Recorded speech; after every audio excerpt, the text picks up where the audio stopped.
Adrian, good morning. Adrian, can you hear me? I can't hear you yet. Okay, good morning. How you doing?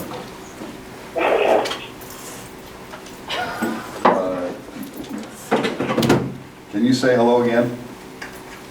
Yes, hello. All right, good. We had a little bit of interference. So, Jim, you ready? I'm ready. Okay. School board members, you ready to go too? All right, we're going to go ahead and call to order the special meeting of the school board at 9:04 a.m. Officially called to order, and we've got Irene, Sandra, Adrian present on voice, and myself. Okay, first order of business, the public hearing is the AFR. Nina, you up?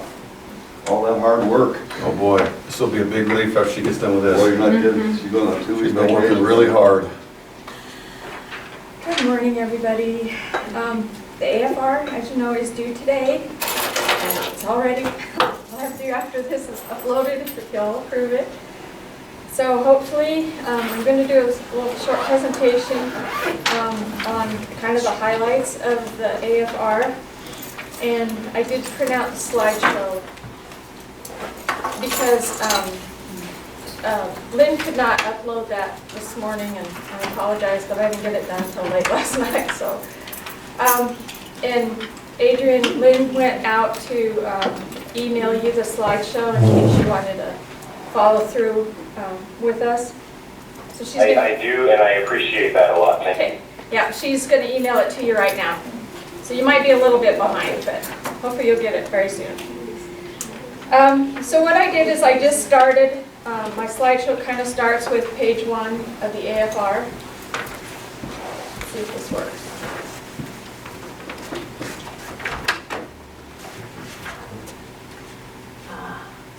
Yeah, in the drawer. Yeah.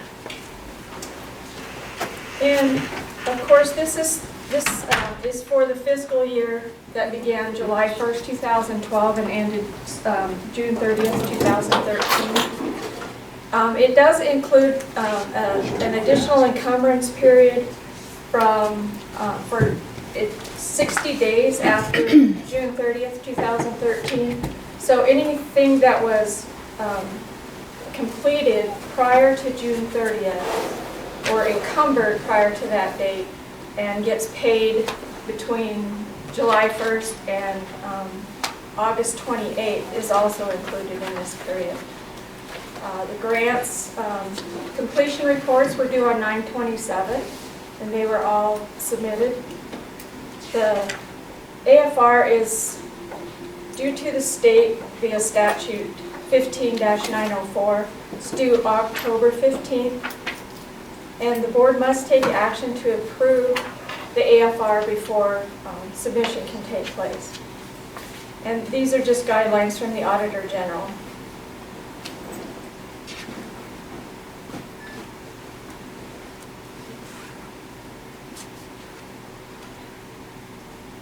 This works.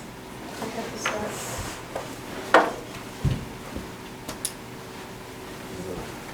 Did it work just a minute ago? It's the right button.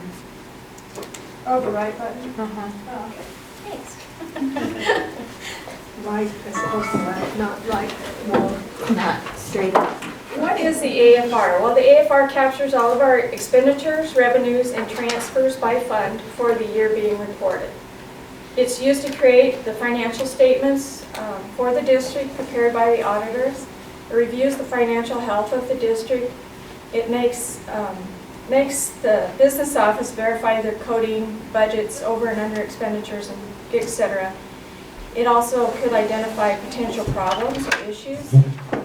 And the figures that are reported are used to calculate our indirect rate for the following fiscal year.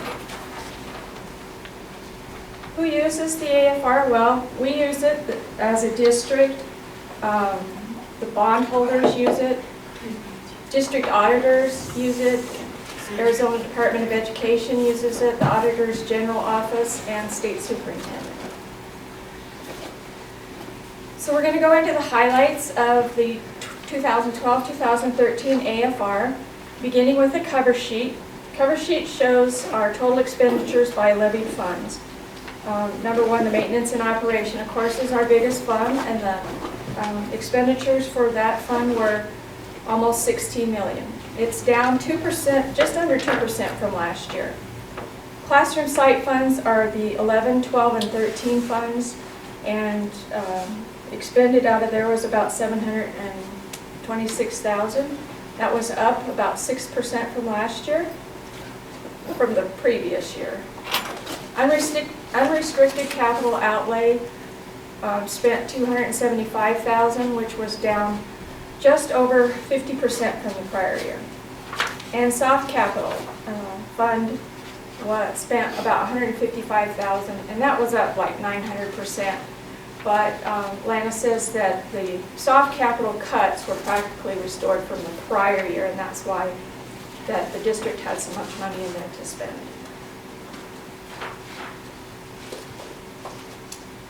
So the revenues for 12-13, page 1 of 9 in the AFR is all revenue. It shows where you get your revenue from the M&O, capital fund, adjacent ways, soft capital, and debt service. Beginning cash balances are shown in the first column for each of those funds, I should say in the top row. And M&O received about 700, or had a carryover about $706,000 in the beginning cash balance. Then we add the property taxes that come in, tuition and interest. The middle section is the county revenue and the state revenue for equalization payments. Then you add in the impact aid transfers. Gives you a subtotal of the subtotal of funds available in each of those 5 funds. Then they're down towards the very bottom is just a total expenditure line item. So it gives you the ending cash balance for those major funds. Okay, page 2, well, just to let you know, those ending balances in those funds impacts the tax rate for the current budget year, which is 13-14. And so those are some of the reasons that the carryover funds or cash balances are important. Impact aid last year was used to supplement to reduce taxes. In the 12-13 year, the district used $1 million, and for the 13-14 tax year, they supplemented to keep the tax rate a little bit lower, $500,000. Does everybody remember how we adjusted them with the last time the override failed? We were doing $500,000 for 2 years until. When I gave my last presentation on the tax rate, I think it was in August, the QTR is set by the state, and the district has no opportunity to increase that or lower that. And so the state has maximized that for statute, and it was up 33.6 cents this year. The QTR was set at $4.25, and that is the maximum allowed by state, they said, or it would have been higher than that. So these are just some historical values of the assessed valuation and the tax rates over the last 20 years. Just for some information if you want to look back on how it's gone up and down each year. And again, this one's just broke out by primary tax versus the secondary tax. And the secondary tax is the rate that the district has some influence on. The 55 cents at the very bottom for 13-14. The $500,000 was used to help keep that one a little bit lower. And as you can see, that's the lowest it's ever been. So that's the rate, the only rate that the district has any say in what that rate can be.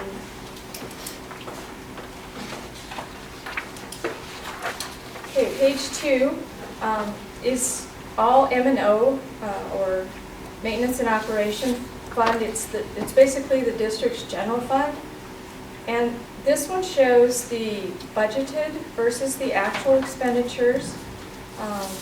And it also compares the prior year actual to the current year actual, which is 11-12 prior year, 12-13 current year.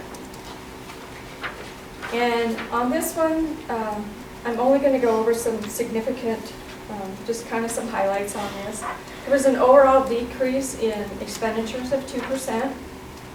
The regular education increased 9.6%. And the reason for that was that the utilities were transferred from impact aid into the general fund. Special education increased about 2.8%. And the transportation, you'll see, was a decrease of 100%. And the reason for that was, basically what happened is the transportation expenditures went into the impact aid fund, and the utility expenditures came into the general fund. And the reason for those transfers is the costs of utilities is calculated into the indirect cost rate, where transportation is not. And so we want our indirect cost rate to be as high as possible. So the utilities, since they count, they weren't counted last year because they were in the impact aid fund. So that's why the switch, so that next year's indirect cost rate will be higher. Just helps the district out when we can take some indirect cost on some of the grants. Okay, page 3 is the Prop 301, and those are the funds 11, 12, and 13. Fund 11 is at the top, and that's 100% teacher compensation. And at the very bottom, it was actually right in the middle of the page. To the very right column is your carryover cash balance in that fund of $41,000. The second half of that page is Classroom Site Fund 12 for performance pay. And at the very bottom, you'll see there's a carryover in that fund of $385,000. This allows the teachers to continue to strive to meet their building goals and the professional development seat hours. That's what this fund pays for. Now, on the next page, it's still considered page 3, but shows your Classroom Site 13. And that's, again, 100% teacher compensation, and there's a carryover of approximately $71,000 there. For a total of those 3 funds of just under $500,000 carryover.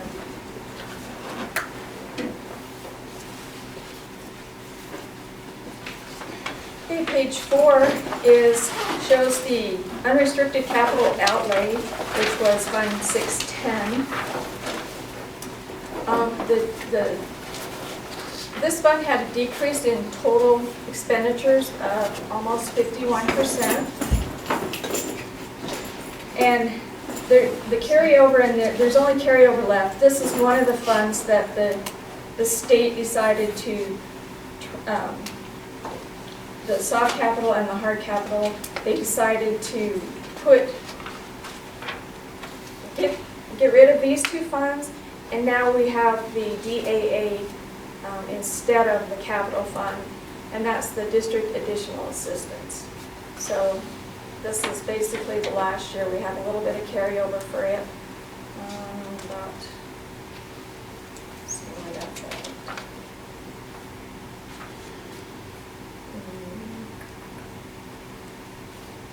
This one doesn't have it. It doesn't give me the carryover number on that page, but we have a little bit of carryover in that one. Capital outlay is spent on leases, instructional supplies and equipment, including your technology, and support like people, not teacher, not instructional, but support class, furniture and equipment. And this sheet also includes the value of the capital assets on hand as of 6/30/2013, which is just under $91 million.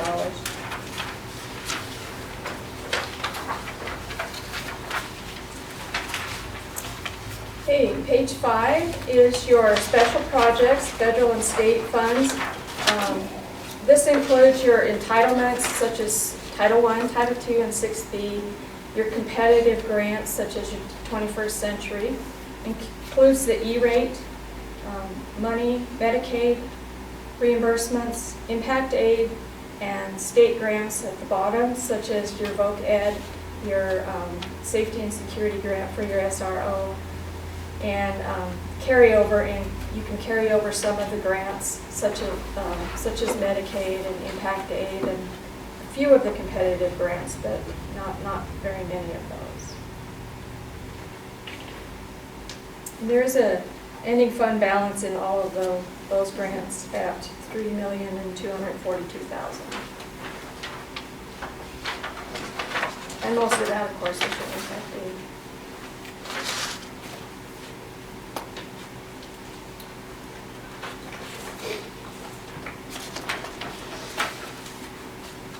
Okay, page 6 is all the other funds, and they just go down in order. The numbers on the left are the fund numbers. And these include local funds, gifts and donations, civic insurance proceeds, soft capital, caveat, Impact Aid bond debt service, the IGA funds, the auxiliary, and the student activities. It displays on the left your beginning fund balance, your revenues for the year, transfers in or out, expenditures, your budget versus your actual, and your ending fund balance. The instructional improvement funds come from gaming revenue, and that's the 020, very first fund there at the top.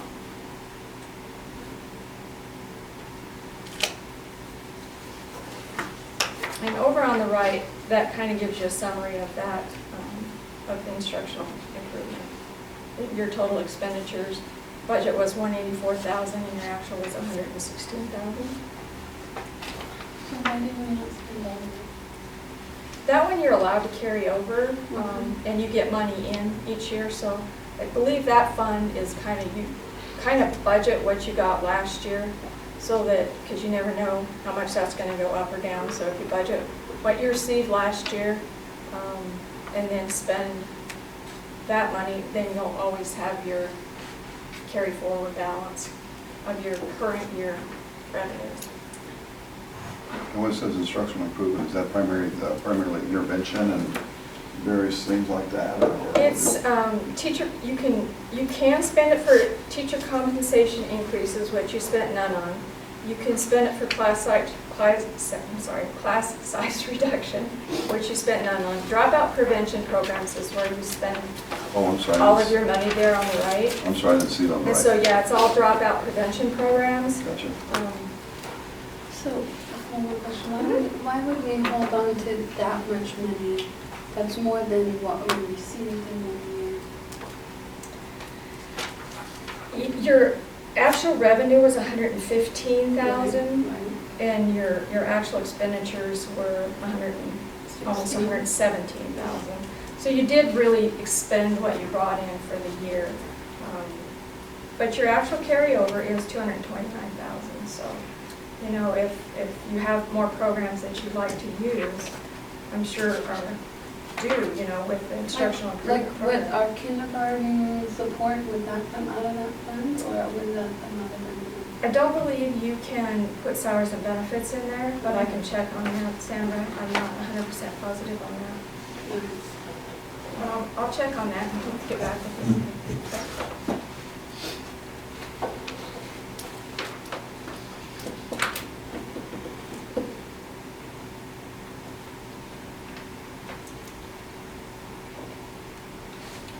Page 7 is kind of some miscellaneous expenditures. The Auditor General uses this information. It shows your bonds outstanding as of 6/30/2013.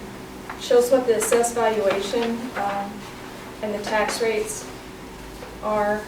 For instance, your assessed valuation was $139 million for primary and secondary, $140 million, and then it gives you your tax rates there. And those were the 11, 12 numbers. So it shows your total expenditures by category there in the middle, and that's for all funds. So basically, if you look at number 6, C6, your total current expenditures was $25.6 million for the year. And those are the expenditures at the bottom that are used for the 2014, 2015 indirect cost calculations. And those are one of the reasons we put in the utilities in that, so that they can be counted. Okay, page 8. I have a question. Yes, ma'am. I understand that teachers didn't have enough money for supplies. Why was that? For last year, This year? this school year, Mhm. I not I understand turned down they were any buying requisitions, so I'm honestly supplies. not, Unless I misunderstood. because I know they still all have budgets, so it could be at the building level for some reason. I honestly Okay. cannot tell you that. There is still money in the supply budgets in all schools. We did a pretty good job of protecting Oh, did you? a reasonable amount of supply money at the school. Because I just thought there was, that teachers didn't have enough money to order There's- supplies and things like that. There's still money in those supply budgets, and unless there's something at the school building level that's being denied before it receives to our office. Mhm. Okay.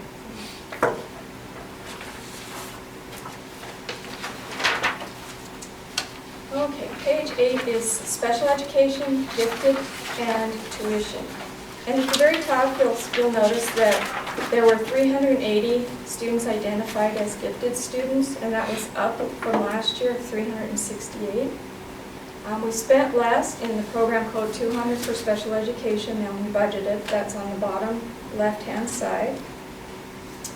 And then tuition over on the bottom right, and I apologize, the budget I sent out yesterday to the board has a different number in there. That's one of the only 2 numbers I changed on this after I sent you the report. So Adrian, your budget probably says 102,000 there, and the new number is 165,452. And I found a couple of the tuitions that weren't uploading into that number.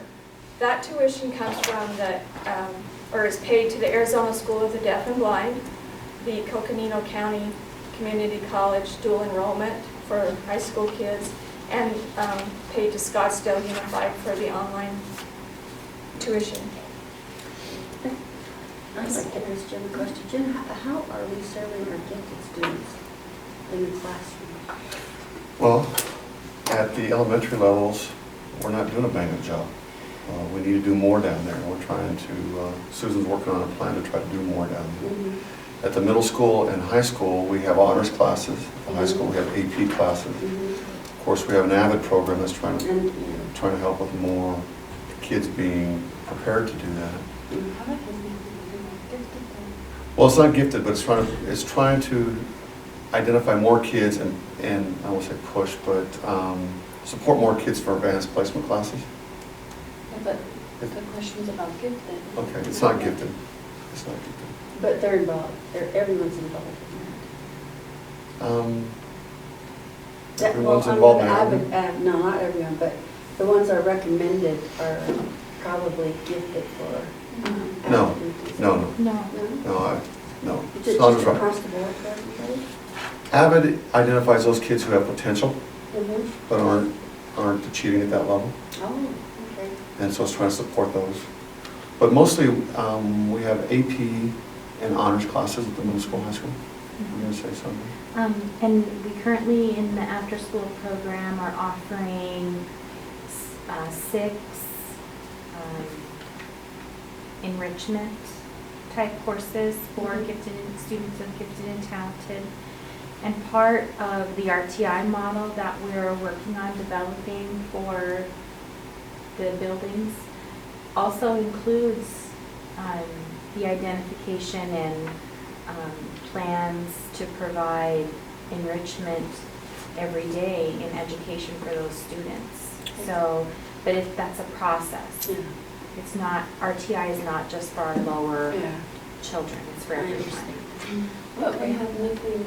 Victoria says Yeah, for gifted. that's what I Nothing was, for yours. I think I agree with you, Sandra. We haven't had anything specifically set Only aside for after our school. gifted. leave for school. The only thing we do is the teachers are expected to differentiate in the concept. Well, I think we also do in the flex grouping that. We serve those Mhm. gifted kids, okay. We had talented and gifted classrooms in the summer school, Oh. to try to support those I kids. didn't know that. Okay. So there are some things going on during the day. That's good. I was just curious. Okay, page 9 is just additional information for the National Public Education Financial Survey reporting. I don't know how the state uses that, but that's how they have it labeled. So these are expenditures for funds 020 through 799. And they're broke out a little bit different. It shows your salaries paid by program code, your certified teachers, how much you spend on substitute certified teachers, and how much you spend on contracted teachers instead of lumping everybody into one. That's kind of at the bottom. And then it also shows you your property bought within each of these funds, the 020 through 799. That's at your bottom right. And you can see we spent just under $350,000 in construction last year. I'm guessing projects for probably on the capital plan. The next page is the food service. And the food service actually did make money this year. However, what we did is we took, last year in 11-12,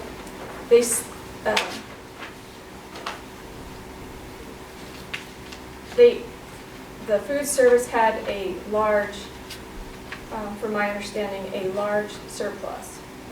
They made a pretty good sized profit. So this year, since the indirect cost rate is going to be like only 1.8% for this current budgeted year, last year's was 14%.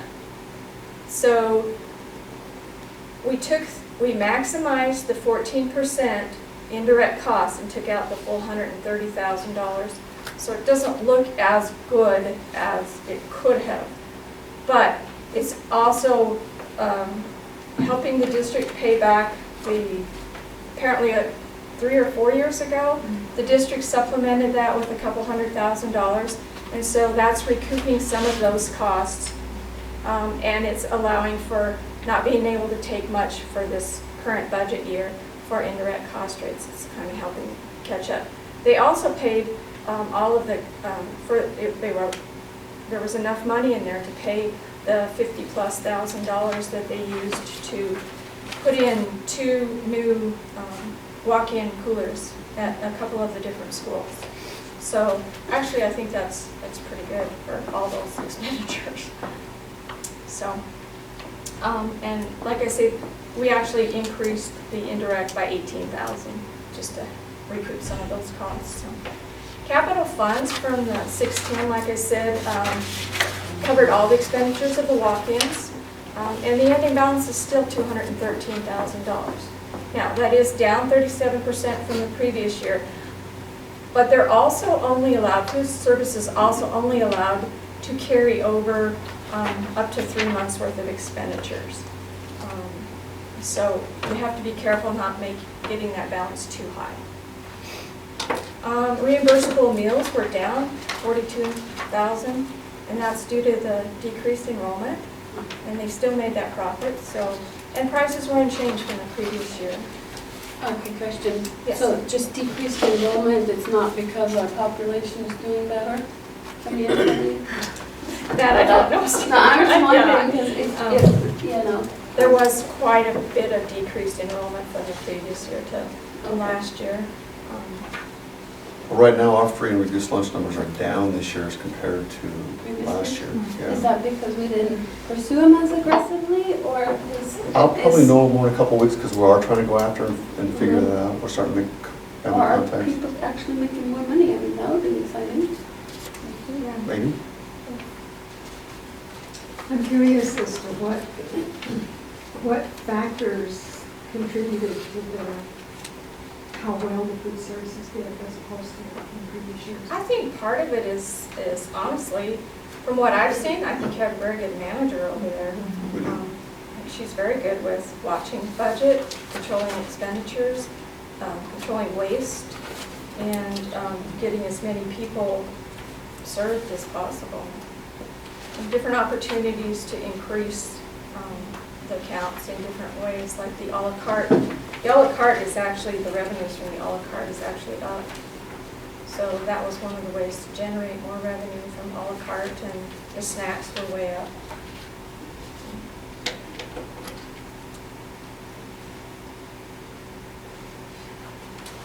Good for her. What? I said good for her. Yeah, she has a good Okay, the supplements to the AFR, several of those. Page 1 is the 520 account and the 540 account. We don't have anything in the 540. But the 520 is your special K-3 override expenditures, and actually budgeted and expended the full amount, $443,902. And that goes all to salaries and benefits to help lower the class size in K-3. Next page is your 520, but that's just different object codes that you don't have any expenditures in.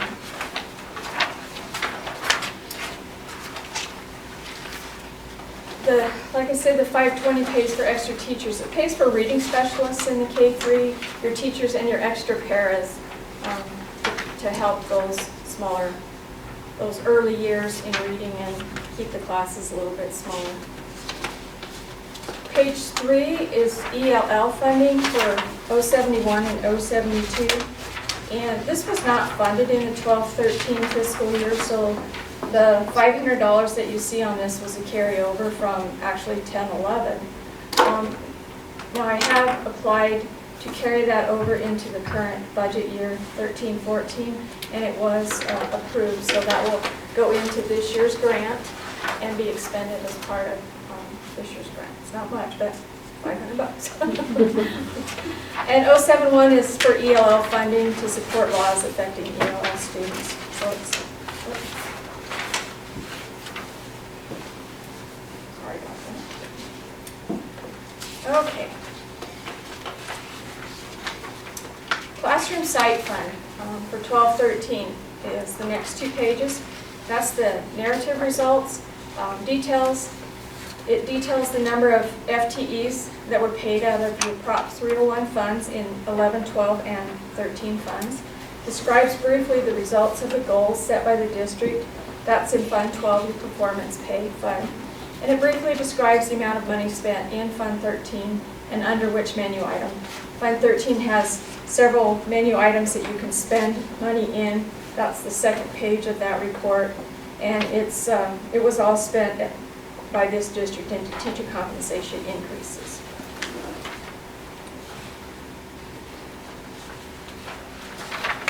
And then it reconciles page 3 of the AFR, which I showed you earlier, with the amount expended in each fund by school, about $443,000 total.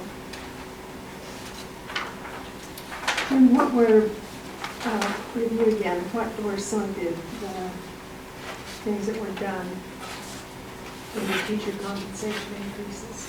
A part of it, I think $2,250 goes straight into the salary schedule.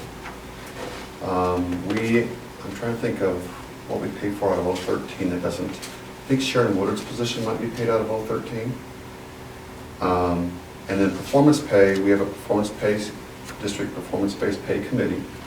You can earn seat time for PD. You take PD in our class that supports school improvement plans, and you can earn, this year it's $30 an hour. And the other one is building goals. We have an Ames building goal for math, an Ames building goal for reading, and then they have a third goal that supports their school improvement plan. And so they get, so out of those 3 goals, if they achieve one of the goals, they get 50% of their money. If they achieve 2 or 3 of those goals, they get 100% of that money.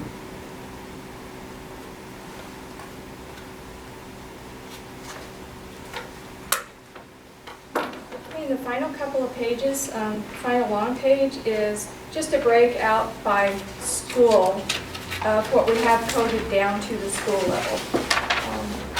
And that's broken out then by object code for your instructional supplies, your regular classroom supplies, administration directly at the school level, support services, all other support services and operations, and your total expenditures by. So of that $25 million that figure that I gave you several pages ago, 16 million of that went directly into the schools, and not overhead and administration and all that kind of stuff. So that's what's actually coded right down to the school level.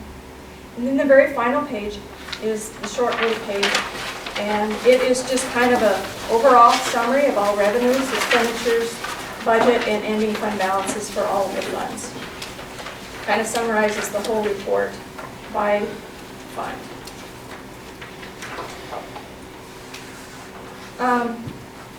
And some of the things that this report overall does, it shows that the district has a good consistency, contingency at the end of the fiscal year in the funds that are allowed to carry over. The carryover balances in your particular funds are safeguarded. It helps keep the district in that strong financial health.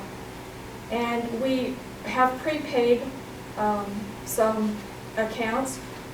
About $1.5 million was prepaid for the current budget fiscal year out of last year's funds. Those are about the only ones that you're allowed to prepay, but that also helps your carryover and helps the financial health of the district.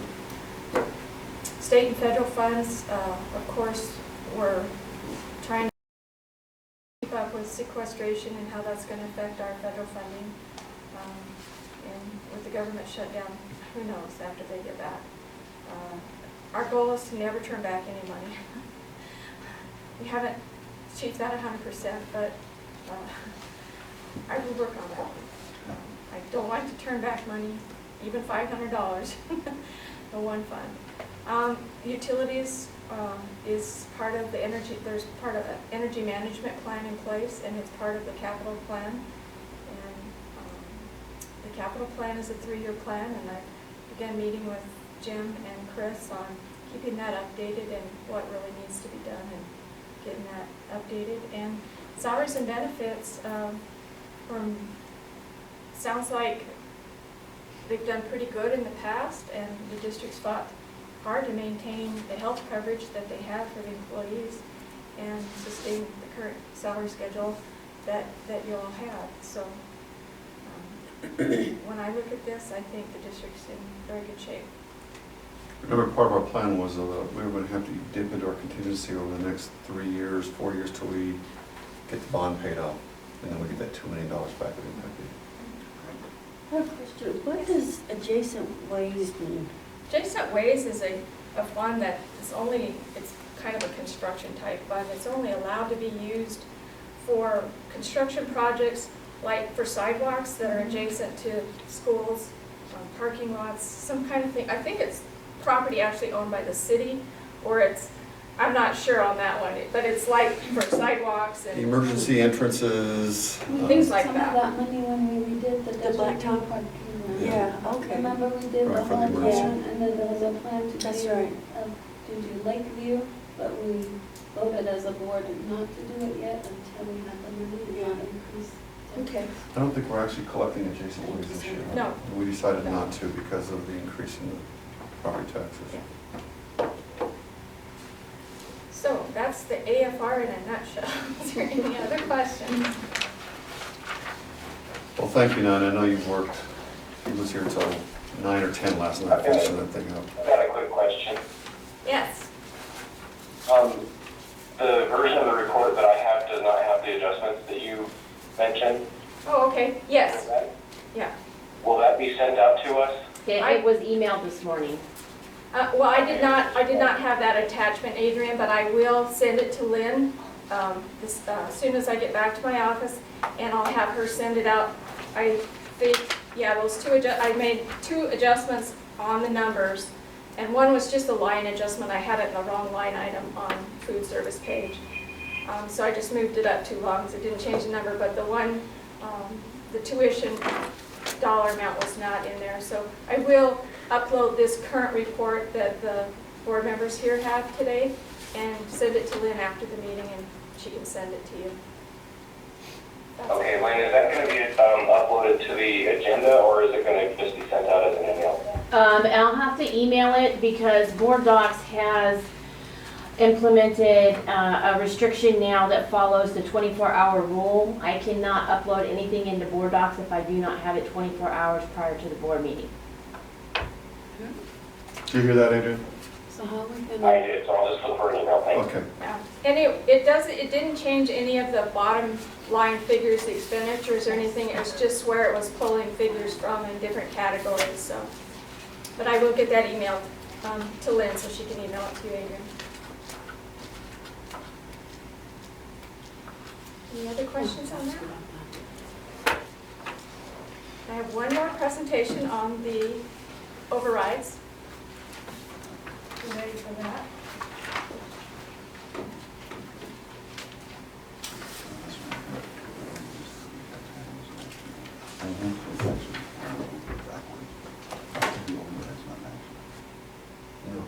I don't think you don't have to approve the override presentation, do they? I have to give it, it has to. It has to be a It's all part and presentation, parcel. Presentation, yeah. Okay. but it's not It's part of adopted. the public hearing thing. It's very short.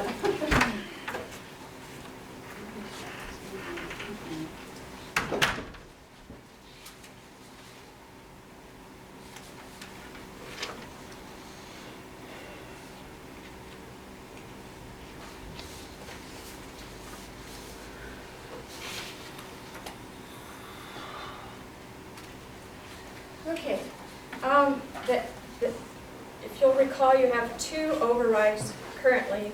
The M&O override is 10%, and the K3 override is 5%, for a total of 15%. 2012-2013 budgeted and spent was $951,660 in the maintenance and operation override. It was down from the 11-12 year from $1.5 million.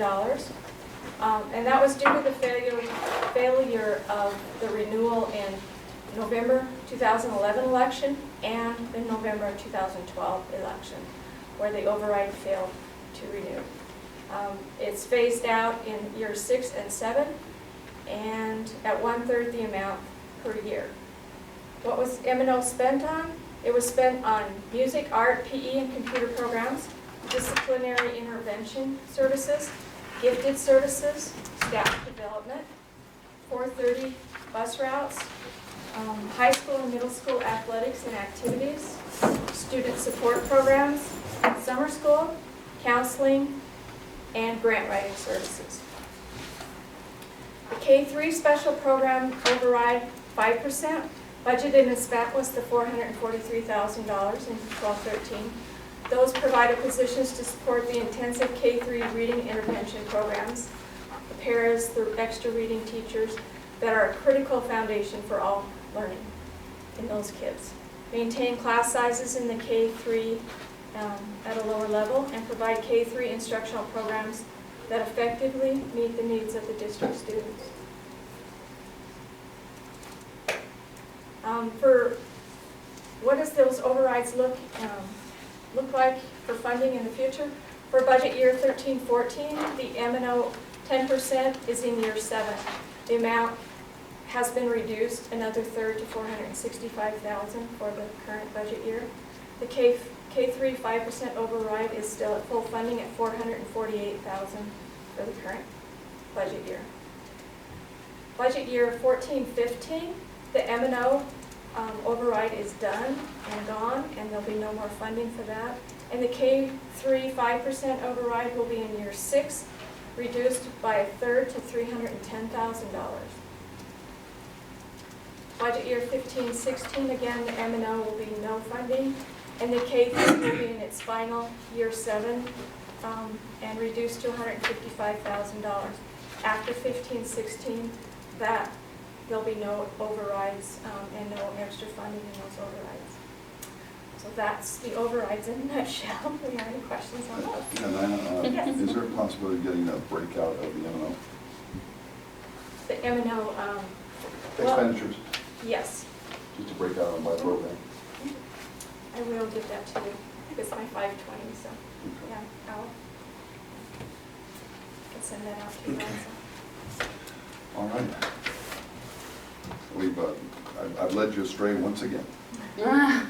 We've discussed, let's just, Robert will roll over in his grave a little bit, but we're at a place where we can just entertain a motion and a second for the AFR, and if we have further discussion, we can have discussion on that as well. So I'll entertain a motion for approval. I make a motion to approve the annual financial report. I second that. Okay, got a motion and a second. Any further discussion? Any questions, if none, on any of this, AFR or override? Are the overrides included as revenues in the AFR? Yes, Okay, so we can see those numbers there as well. yes. I'm not sure they're broke out exactly, but that, the K-3 one is on a couple of those pages. That's the 443,000, and it's already broke out as how it's expended. The other one, I may have to pull some numbers on the M&O portion, and I'll get those, Bob wants those too, so I'll get those to you guys.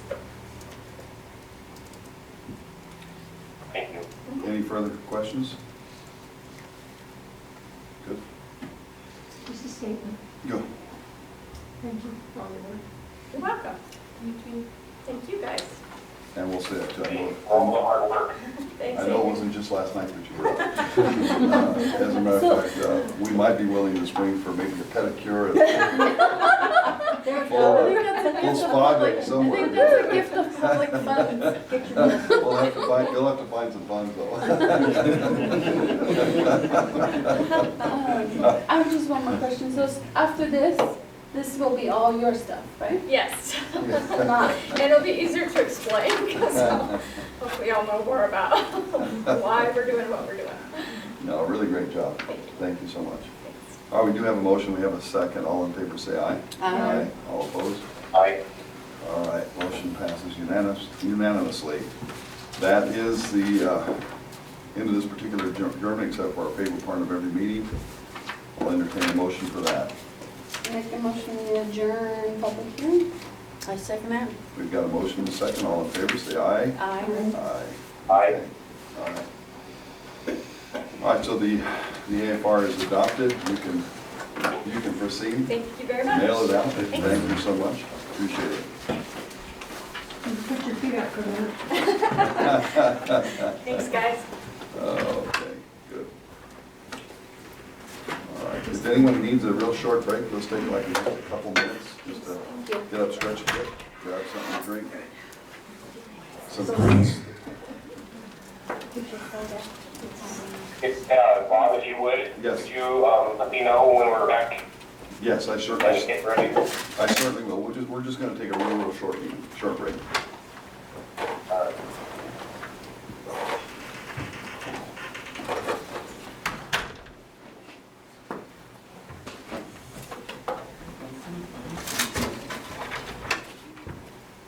So where's April? Is it ready? Oh, We're just springing out. you were supposed to get better. I am better. I'm walking. I'm going from point A to point B. So where's April now? Easy work. You couldn't get out. Was that because we changed the meeting? Is that my fault? That's what happened. Better in that situation. Yes, we're gonna do it. Let's see. So Bob, would you be willing to go and meet with me and Jim sometime? I don't want to go by myself. Anytime. Oh, Let me know. okay, My time is your time. all right. What did you want to ask me about? Oh, that 24-hour thing?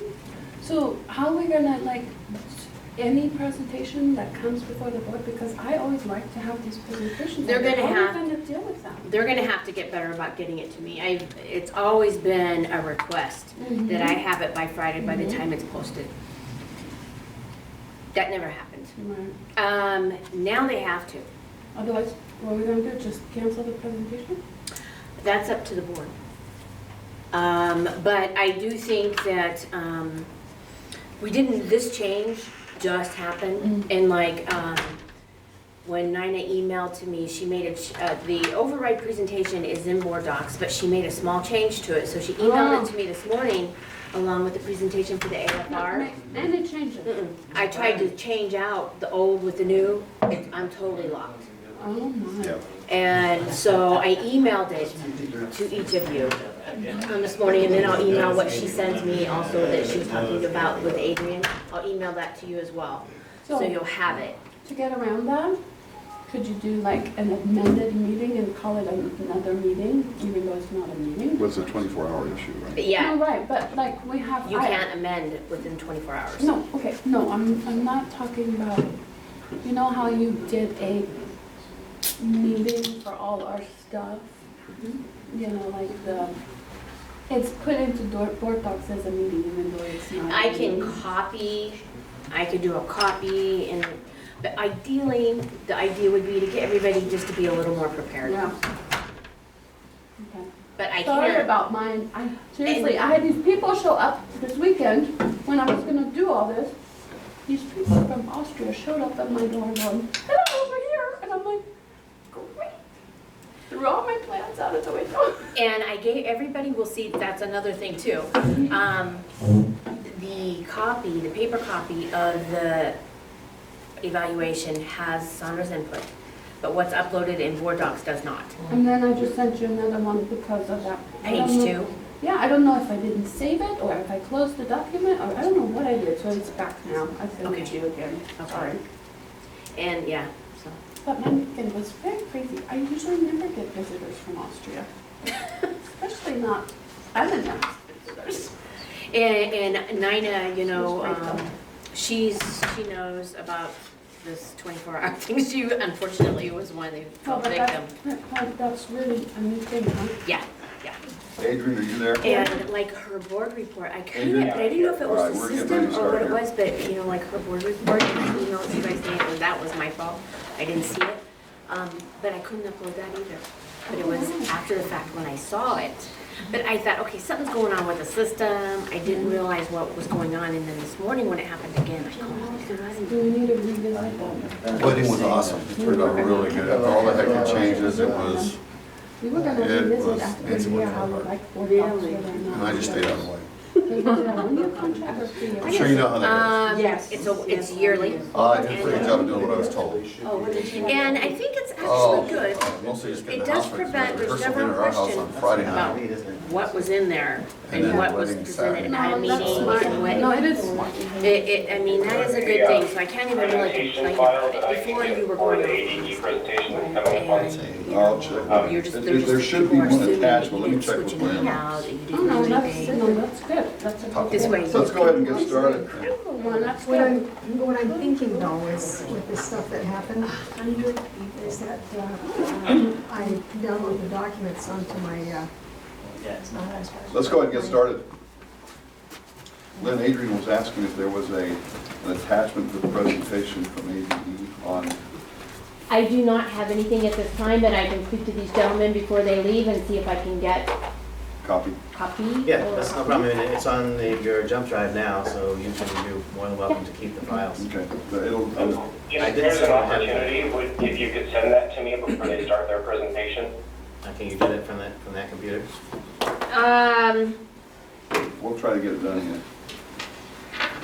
Let me see.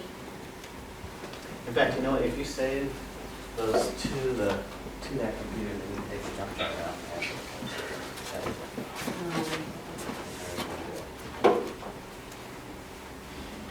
I don't have access to email logged in as this, so. Right, so if I save my files to this computer, then you can jump drive to your computer. That work? Right, so, Let me see which one you saved. yeah, I'm only gonna save,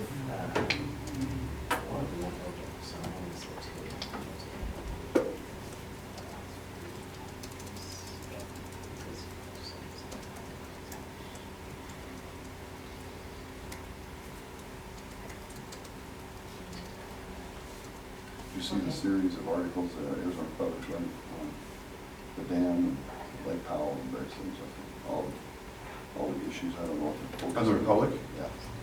But they want to drain the lake too. But no, they're looking over the history, they're looking over every one of the angles regarding Lake Powell, including the move to remove the dam. Really? To remove the dam?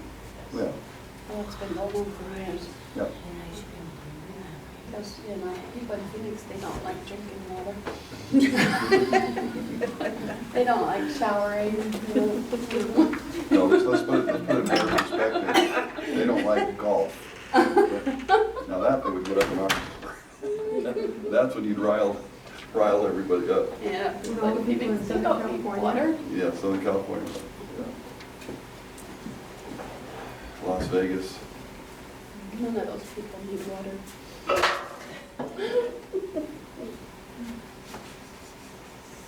So we can start with introduction things while the email's trying to go through, if that would. Yeah, we do that informally just before we start the meeting. So, well, first of all, just thank you guys for coming out. Absolutely. Mr. John Gray and Robert Gray, Okay. John Cortez, and just good to have you up in our neighborhood. Yeah, how do we have that special honor? Well, we are invited. We certainly appreciate the invite to come and speak to boards anywhere we get invited to do that. I would say that we recognize that many times boards don't have a complete picture of what's going on statewide, what the agency, the Department of Education really is wanting or looking for. You have to rely on other people to tell you what they think AD is saying.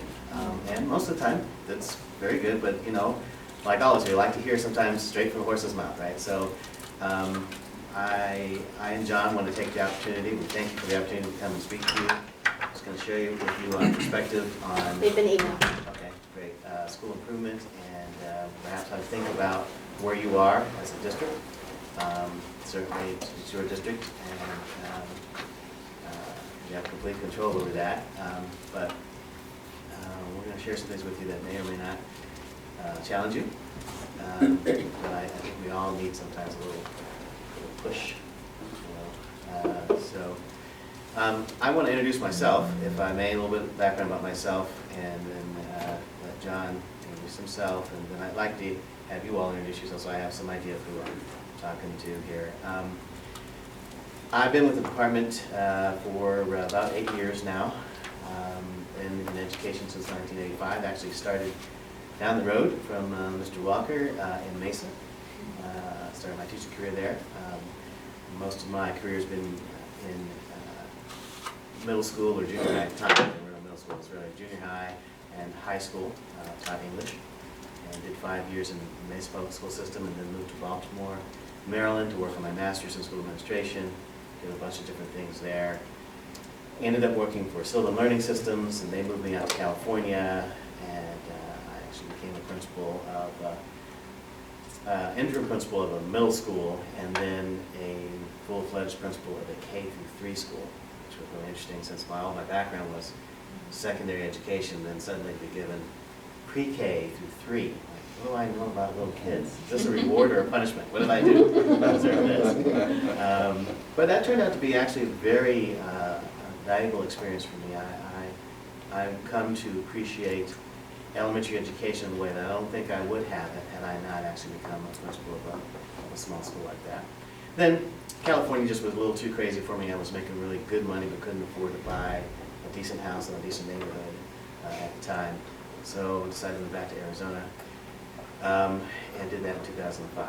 So my time in the department has been, almost all of it has been in school improvement and intervention, working either on the state side or the federal side, working with schools and districts that are deep into school improvement, failing or in need of some drastic turnaround. So that's the kind of perspective that I that I bring to the work.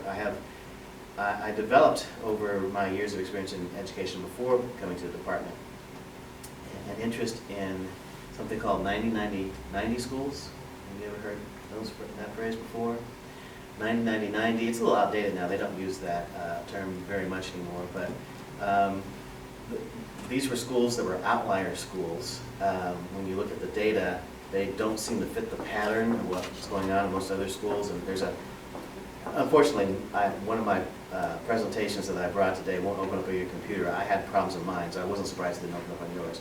But I only wanted to use a couple of slides. One of them was a slide that shows, kind of a scatter plot of how, if you look at student achievement on one axis and free and reduced population on the other. So you start with very little free and reduced, you go all the way out to 100% free and reduced, and you go from the bottom of achievement to the top. And you see a very clear pattern.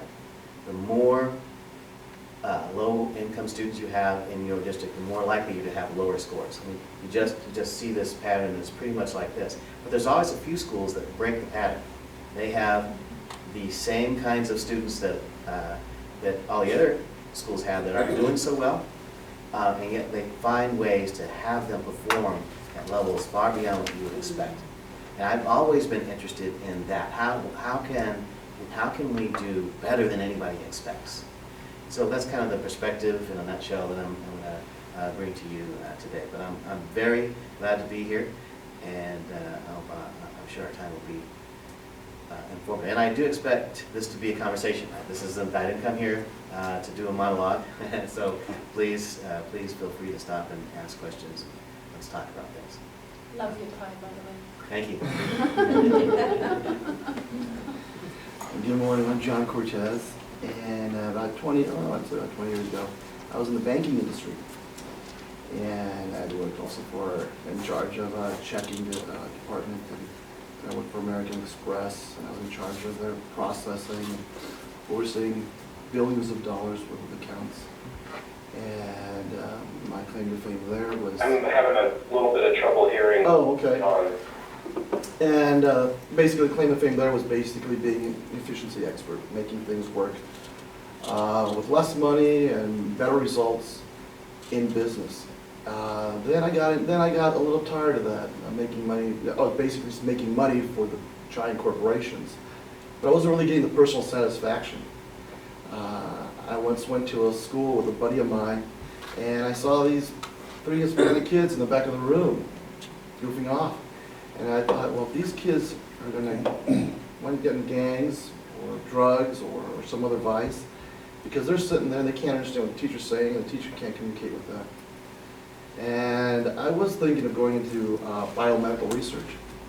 And then I had a conversation with my father, and he said, why don't you go and be a teacher and go help the kids in these poor districts and poor schools. You grew up in East LA. I was one of Jaime Escalante's students, and I saw the potential. I saw what things can really be like.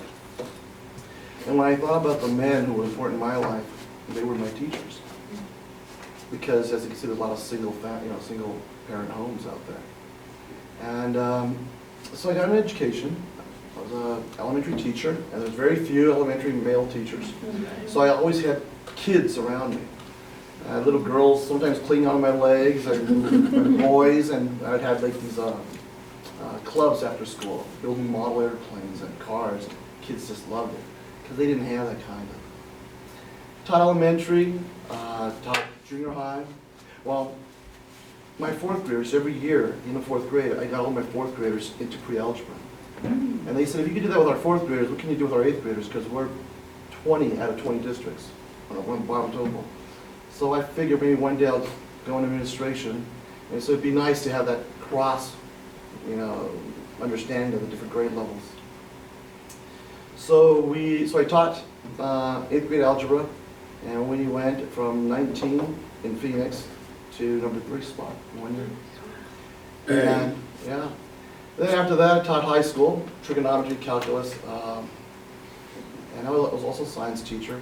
Then a series of events happened whereby the principal that I was working for had to leave, And they knew I had my administrator certificate, so they asked me to run a school.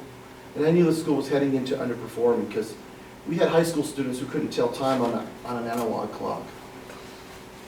It was high school. And they asked if I could run the school just until the principal came back. And I said, okay, 2 weeks, I thought. I'll big team player. Basically what happens after 2 days, I said, he's not coming back, so we need you to finish out the year. So I ran it, and I ran the school as a teacher who happened to be sitting behind the principal's desk. I streamlined the bureaucracy and the paperwork. I preserved the learning, the lesson plan learning time for teachers. I made sure that they had what they needed to do the job appropriately and right. And this school, when they took the Ames, they were 0% at reading, 0% in math passing, and only 3% in writing passed the Ames. And because I knew this, because you could just see the results, that's what we're heading towards. And this was high school, 300 kids.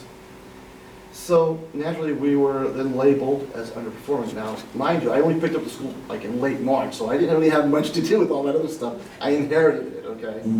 So we did what we needed to do. And there was a series of strategies that had to take place. But we took that school from 003 to 100% across the board, and 100% of the kids passed the test in a year and a half, well, because 2 years to take the Ames. Then the state comes knocking on my door and said, hey, how about helping us teach and help mentor and guide principals and superintendents in turning their schools around. And so I've been with the department 7 years now doing school improvement. So I'm primarily a school improvement specialist. And then just recently, about a year ago, someone figured out I knew how to count too. So now I'm the fiscal director for school improvement intervention. I have a question. Sure. How did you get buy-in from your teachers when you were at that school to raise scores? Well, basically, you let the data speak for itself. I said, are we happy with the fact that 0% of our kids are passing Ames? Mm-hmm. I mean, do we really feel good at the end of the day when we go home about the results we're having, when we know that these kids can do more? Mm-hmm. And this is a reflection on us as well. Yeah, and I kind of think that's where we're at. And when I go to workshops in Phoenix or for ASBA, I come across these principals such as yourself, and they totally turned their school around. Mm-hmm. And I met one gentleman, and he was really interested in coming up here. And I was just a new board member, and I wasn't sure. I just wasn't sure if that, I should introduce that to the school, because the school here was already making plans for school improvement. So, but it's just amazing when you go down and hear these people that have gone into schools, like you said, low-performing schools, and they manage to get buy-in from their teachers, do what they have to do, and then the results speak for themselves. And I really want to clear this up. It's not me. It's the fact that we built systems into the infrastructure, because that school now is still, and 7 years have gone by, it's still a highly effective school. It's an A school. And so by building in because it should never be about the individual. It needs to be about putting the proper systems in place in the infrastructure so that no matter who comes and goes, that school will always run effectively. And that's really what it comes down to. I mean, it was a fabulous staff. And I said, when we first started with, let's take a look at ourselves. And I set up these high expectations. I want my male teachers coming to school, shirt and tie, dress slacks. I don't want ladies coming in. Not that I have anything against miniskirts and low-cut blouses, but hey, not in school. Or coming into school with sweats and thongs and flip-flops and, no, save that for some other place. So it was. We officially started the meeting. No, This Adrian, thank you. Yeah. We just need to continue with the introduction. Yeah, I'm sorry, yeah, no, so, but basically, just to answer your question, yeah, it takes you gotta take a hard look at yourself if you really want to get the results you want to do. I just got to make a comment about the comment you just made. Interestingly enough, I had a comment made from an interested community member this last week, exactly what you said. she said she had run into some teachers down at the post office during the lunch hour. They had gone down to get the mail, and she was on the call that they looked like they were going outside to work in the yard rather than to teach school. And she said, you know, exactly what you said, if you want to raise your achievement levels, you got to act like a teacher, not dress like a teacher. Let's go ahead with, continue the introduction so that they'll know you a little bit, just real briefly, of who you are, why you're here. You want me to introduce myself? Yeah, sure. Why not? I'm Irene Jones. She is our board clerk. How long have you Been been here on? for 16 years. Okay. I retired from the school district. I taught elementary school. Before I came here, I had counseling credentials, so I counseled at university, college, and school levels. And I have credentials in special education. I'm Kelly Glass. I'm the assistant superintendent. I just moved here in July. I have 17 years of experience in Montana, 2 of which I work for the State Department, and part of my responsibilities were school accreditation and school improvements. Lynn Hoffman, board secretary. Fabulous board secretary. Fabulous person. There you go. Extraordinaire. Wow. I'm Sandra Kidman. I've been on the board for 5 years. I'm the mother of 6 children who will be attending this district for another 18 years. And the reason for being on the board is I'm a concerned parent and also business owner in town. My name is Martha Natanaba, and I retired from being a teacher here at Page Schools. I have about 20 plus years in the classroom in elementary. I didn't teach in middle school, but I jumped up to high school and I taught remedial reading.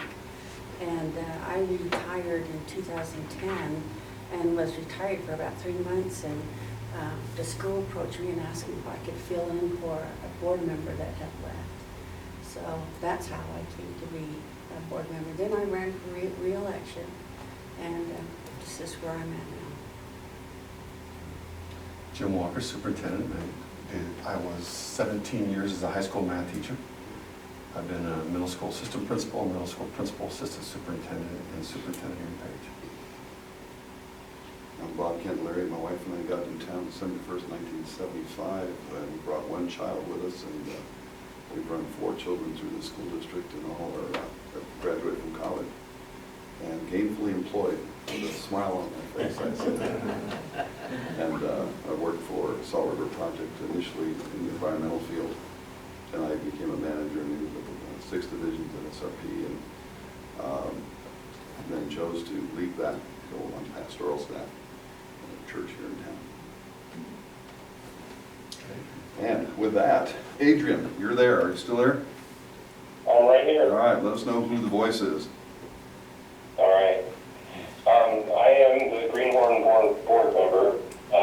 Only been involved for about a month, maybe a little more than that. So I'm really kind of wrapping my head around a lot of this that's going on. Very interested in the Department of Education and kind of what you have to say today. I work at SRP. I've got 3 kids in the school system, and looking forward to hearing the presentation. Okay, very good. With that, we will officially begin the governing board work study session at 10:17 a.m. Let's call it to order, and all board members are present and accounted for. And first on the agenda, we've met Robert and John. And John, Robert, you guys take it. Okay. Well, great. Again, thank you very much for the invitation to come and speak to you. The first thing I want to do is just look at your data really very briefly. This is data, and it's just on Desert View, Lakeview, and your middle school. I did not download the high school data. And I understand you've already done some analysis and looking at the data. I do not intend for this to be in depth. I just want to set the stage from which to think about what's going on at your schools and at your district. So what I have up here for you, I have 3 tabs. Whoops, oh, that's the wrong. Okay, let's see here. Did I do that? Did you do that, John? No, I'm Cancel on that? the arrow Can I now. ask a quick question? Sure. About the Desert View data sheet, the Excel file, Yes. are there other files that are going to be involved in this? You should have 2 files. You should have an Excel spreadsheet, and that spreadsheet has 3 tabs on the bottom. The first tab is Desert View, and then you should have a PowerPoint file as well, which I'll start here after I'm through with the spreadsheet. Would you close, John, Okay, great. cancel that little screen? I don't know why that came up. Do you want Lakeview? No, I wanted to stay on Desert View. That was what I was trying to do. There we go. Oh, every time I press that's weird. Every time I press You gotta push the side one, the right one. Well, I don't want it to go forward. I'm trying to use the, Oh. this. the pointer. Whenever I press this, the Pointer. window opens. That window opens every time I try to use the pointer. I guess I won't use the pointer then. I'll just go up here and point to what I'm trying to talk about. All right. Okay, so 2012 is this column of information here, 2013 for Desert Elementary. And lots of interesting data here, but I think just on the surface, what to look at is the percentage of passing for your FACE students, Ames and Ames A, in reading and mathematics. 3rd grade is 37 and 36, and 4th grade 41, 35, 5th grade 51 and 38. And then you look at last year, and you see that you definitely had improvements. There's no doubt about that. But I do understand the context. Whoops. I do understand some of the context. Is that recording? Yes. Oh, wow. And I'm messing up the recording. That's okay. About that. I do understand that you changed your configuration. You had 2 separate elementary schools, and now you have a K2 and a 3-5, if I remember correctly. So I do understand, and one school was higher performing than the other. I do understand that you Well, I merged 2 just want schools to that make had. sure we Yes. remember that. Right. So I understand. So the numbers do look good, but I'm actually going to say something about that in a minute. But you have some numbers that are okay. They're, 49, 59, 55%. So you're around the middle in terms of half your students are doing well in Ames, being able to pass Ames in reading and/or mathematics, approximately at Desert View. If you would then go to Lakeview, John. Okay, so Lakeview now is even harder to compare. I mean, what I have here, the first column is 2012, and I don't think we scroll all the way up.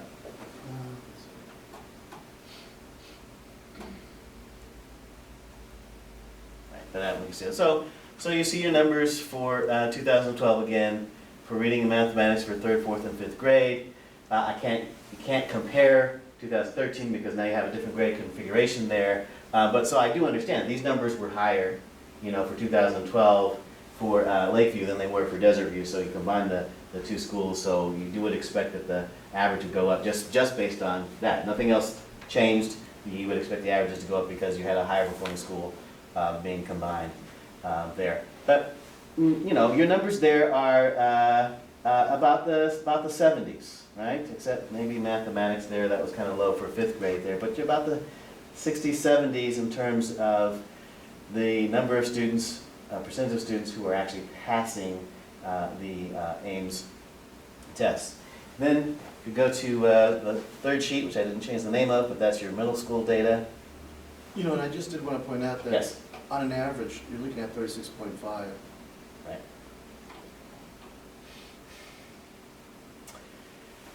Okay, we're scrolled down, that's the problem, gotta scroll all the way up. Okay, so for middle school, 6th, 7th, and 8th grade, 2012, reading, you're 60, 70%, mathematics, right around in the 50% passing, and then you look at the next year, and pretty much the same in reading. There's 74, 73, I'd say that's unremarkable. That means it's basically you did the same. 60, 56, you went down 4 percentage points in 8th grade. Reading, that's a slight decrease. nothing to be too worried about in terms of decrease.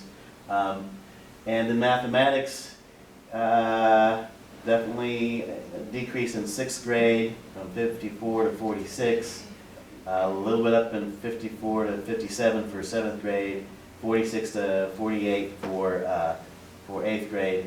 So again, perhaps 1 grade, perhaps some significant change, but you're looking at, you know, more than half of your students are able to pass Ames reading and math, generally speaking. Yes, Yeah, I sir. have a question, but don't we need to compare these numbers from 6th grade to 7th grade? Because the reading actually went up. Those 6th graders in 2012 were at 64%, and this next year, they're at 73%. That's a 9% increase. Absolutely. There's more than one way to look at the data, and slicing the data in different ways gives you more information. So the way you're slicing the data does tell you how those group of students did. They did seem to do better than the next year. Looking at it straight across kind of tells you how that 6th grade team is doing, generally speaking.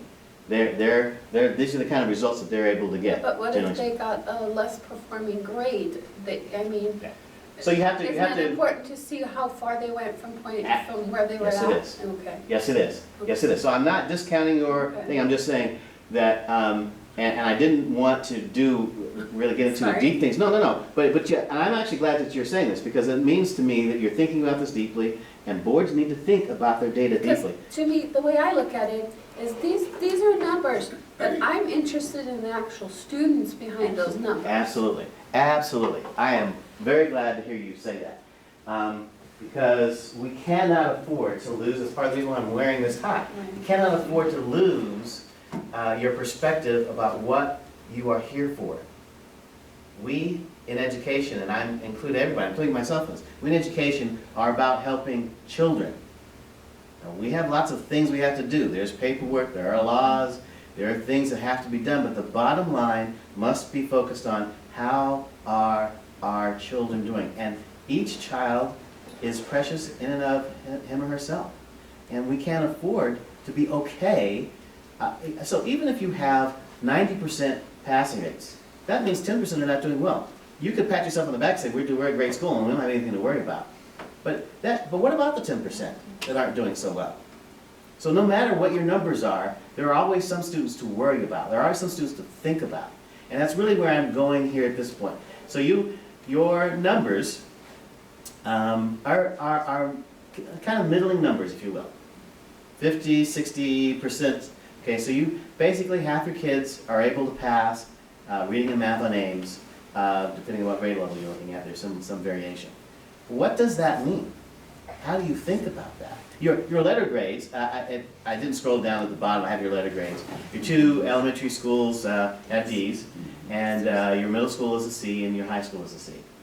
And how do you think about that? What does that mean? I mean, there are all kinds of ways to think about that.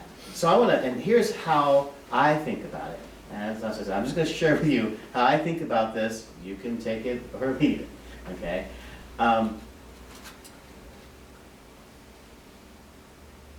I think, first of all, you need to think about what actually Ames is. Ames is a minimal level test. It's a floor test. It says if you can pass this, this means you're doing at least what you would expect someone to be able to do at 3rd grade or 4th grade or 5th grade. Okay? It just tells, if you pass it, you're able to do the minimum at that grade level. Now you can get excelling, and that means you can do better than expected. To tell you the truth, excelling even in Ames is really not really that high.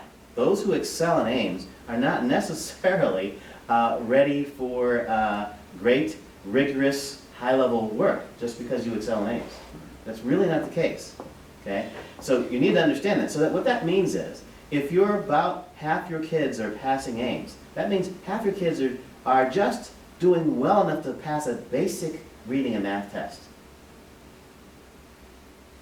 How should you feel about that? Is that good enough? So you have a C in your upper grades. We know as C's, that's middle of the road, that's average. and most people feel okay with C's. I don't know how your parents were about C's. My parents weren't over the top with A's. And I was a BC student. I was never really an A. I love school, but I didn't make A's on a regular basis. Made mostly B's and then occasionally C's. But my parents were never completely okay with a C. Like, well, are you sure you can't do a little bit better than that? And a D, that was never acceptable. Not in my house. D was not acceptable. That means you're not doing well, Robin. There's something you need to do. And how can we help you? So I have no idea what the board's feeling is about your letter grades. I mean, I had some conversations with Jim, but we actually didn't talk about this. I don't really know how you all feel about your C's and your D's. I don't know how you feel about the percentage of your pass rate. I don't know. But I want to say to you, there are certainly places that are doing worse. Certainly there are places that are doing worse. I can tell you of I'm going to try not to mention the names of particular places, but they're up north. Their population is very similar to yours. And I remember, this was 4 or 5 years ago, they had an elementary school where they had 9% passing in reading. Yeah, can you believe that? 9% of their elementary students were passing Ames. Now, at this one particular school, they got in the right people, particularly the leader, principal, who said, we're going to do something about this. We're not going to be okay with this. Because the truth is, those numbers had been about like that. It's not like they all of a sudden had a big dip. Those numbers had been like that for quite a while. So we're not going to be comfortable with this anymore. We're going to do something about this. Rallied the troops, and they went through the trials and tribulations. I'm not using those words lightly. Trials and tribulations. It was difficult work. It was difficult work for the adults. There were issues they had to deal with.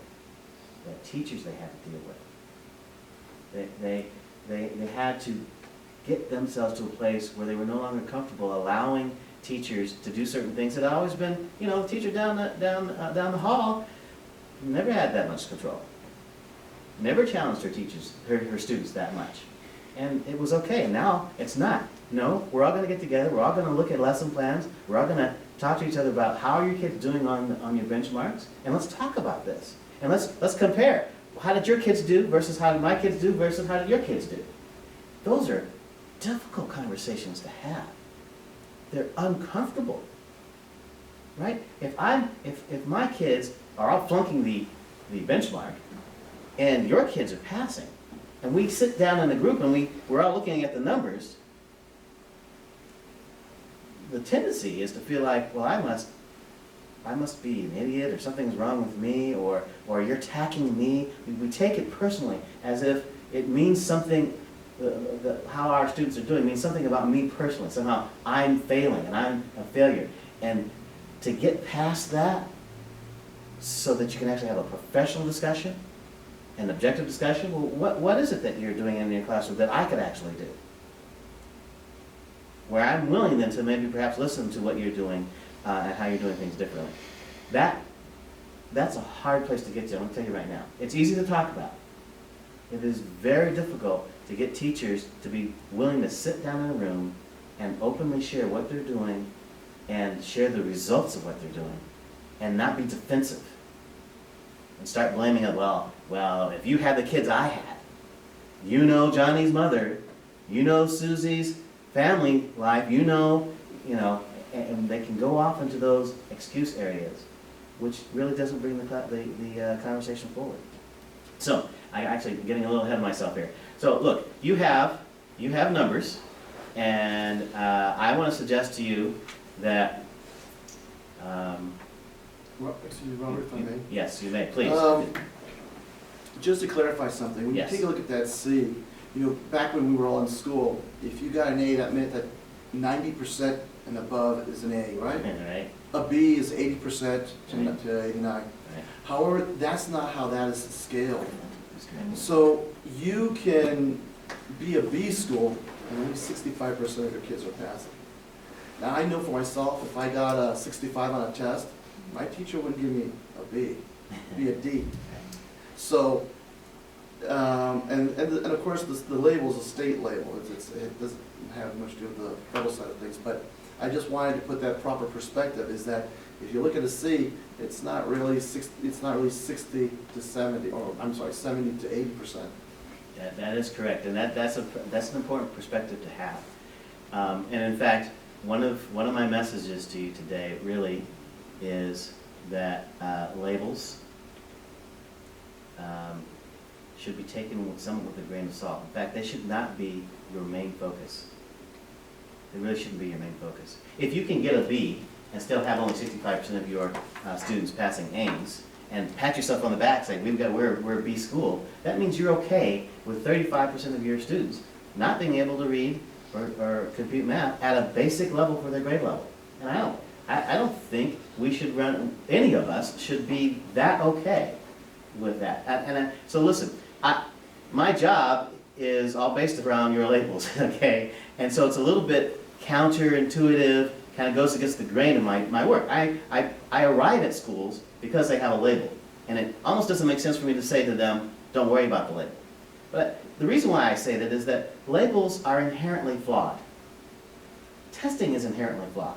I'm not going to go all down those roads. Nothing is perfect. Even labels aren't perfect.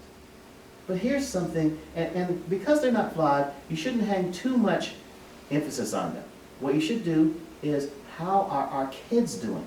How many kids are actually reading and writing and computing math at grade level and above? That's the real question.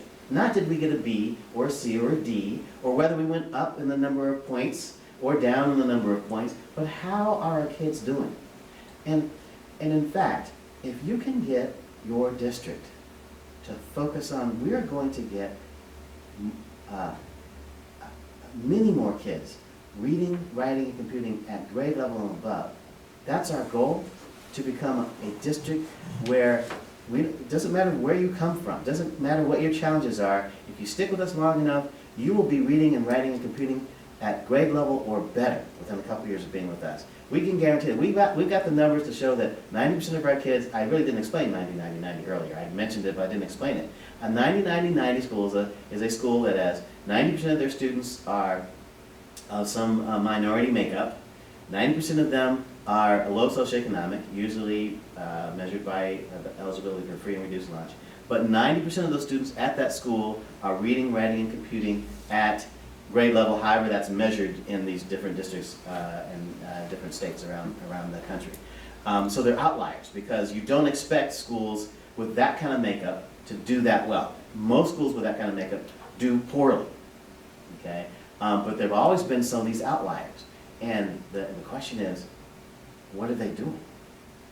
If they're doing it with the same kinds of kids, the same kinds of communities, the same kinds of economic challenges that we have, the same kind of bureaucracies that we have, the same kind of laws and regulations that we have, if they're doing it with the same challenges we have, then that means we could do it.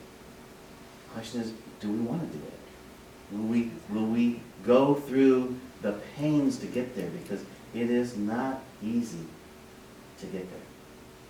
So, I want to move from here to the PowerPoint presentation. Okay, just, Yes, would you yes. please just review, just so that we're all on the same page? Yes. The middle school's a focus school? Yes. What that means? Okay, so there are different reasons for actually being a focus school.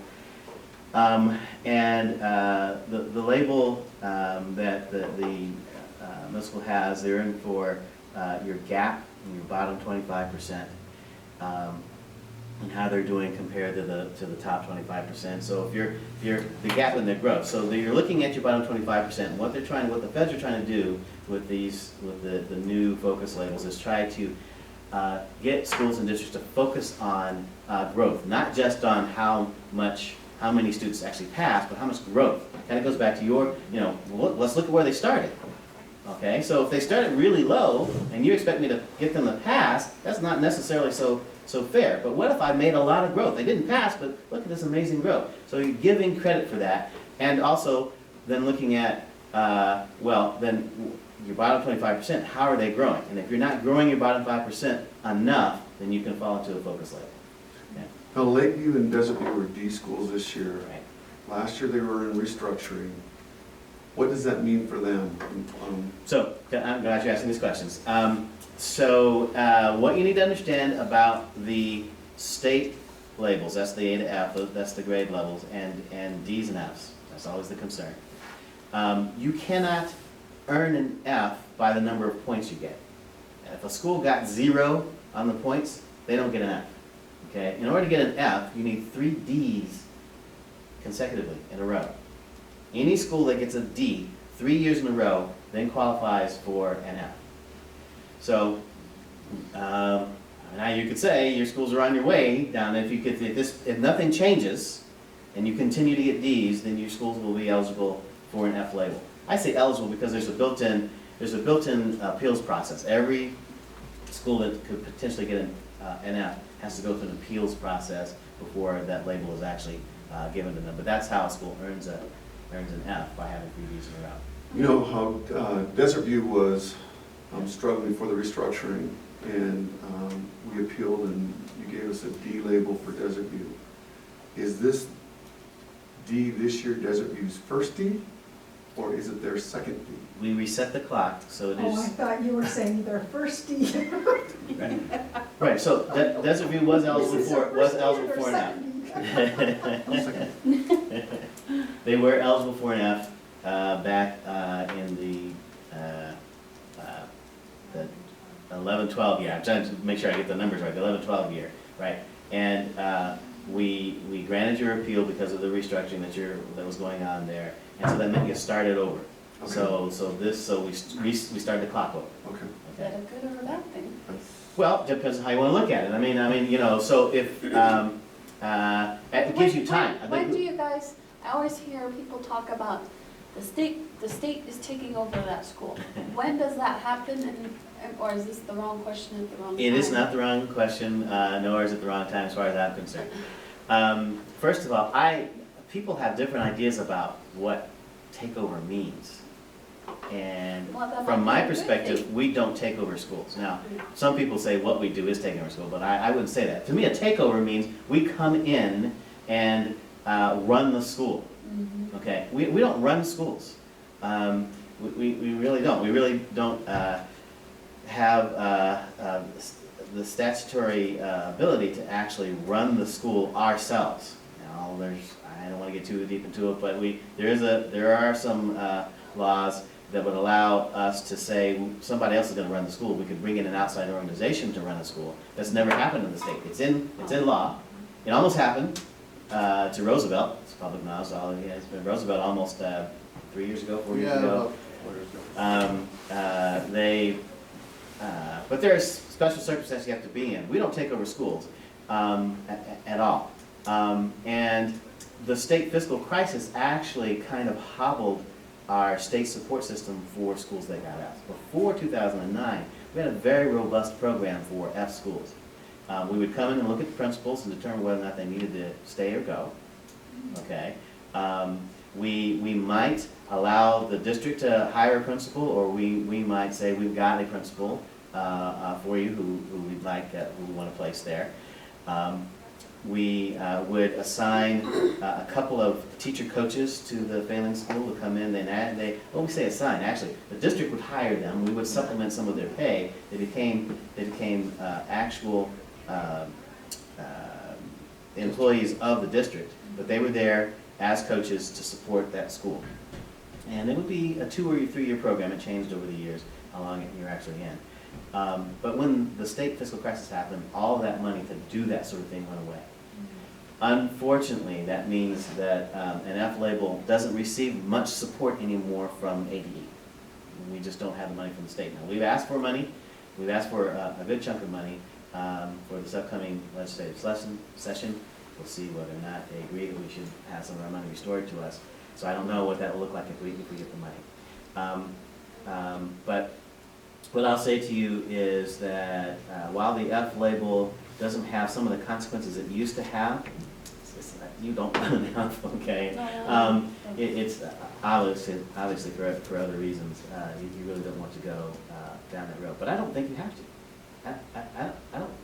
I think you guys, with what little I know about Paige, could certainly get out of that trajectory.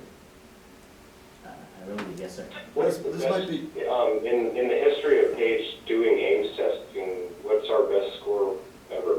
Do we have that? Oh, wow. I don't know, hadn't looked at that. It's certainly easy to look up, but I don't know. That's good. Are you talking about passing rates, Adrian, or letter grades? Well, just all this data over the course of, say, like the last 10, 12 years. We can get you that. Want me to send you an email? Yeah, if you would, that would be wonderful, so I can kind of see how we fluctuated over time and if we've had a, uncharacteristic dip. Okay. Or if this is kind of par for the course. Yeah, we can get that for you. this might be a good segue into helping address her question here. Water? And we do know already from the feds, thank you, that next year we will be asked to identify new cohorts of underperforming schools. And what that means, because we do currently have 2 cohorts of underperforming, persistently lowest achieving schools. And that's covered under the school improvement grant. And what that looks like is that once you're identified and you're eligible to, because of the scores, and for next year, it'll be off of the 13-14 school year to determine who's going to be in that cohort. The feds have mandated excuse me, that they have to adopt 1 of 4 models. Now, the first model is they shut down the school. The second model is it gets taken over by the education management organization. The third model is you have to remove half your staff and the administration. And these are non-negotiable. The fourth model is you remove the administration. Along with, and these schools will be eligible up to $2 million. So when you're talking about that kind, that's $2 million per school. When you're talking about that kind of money, there's a lot of accountability.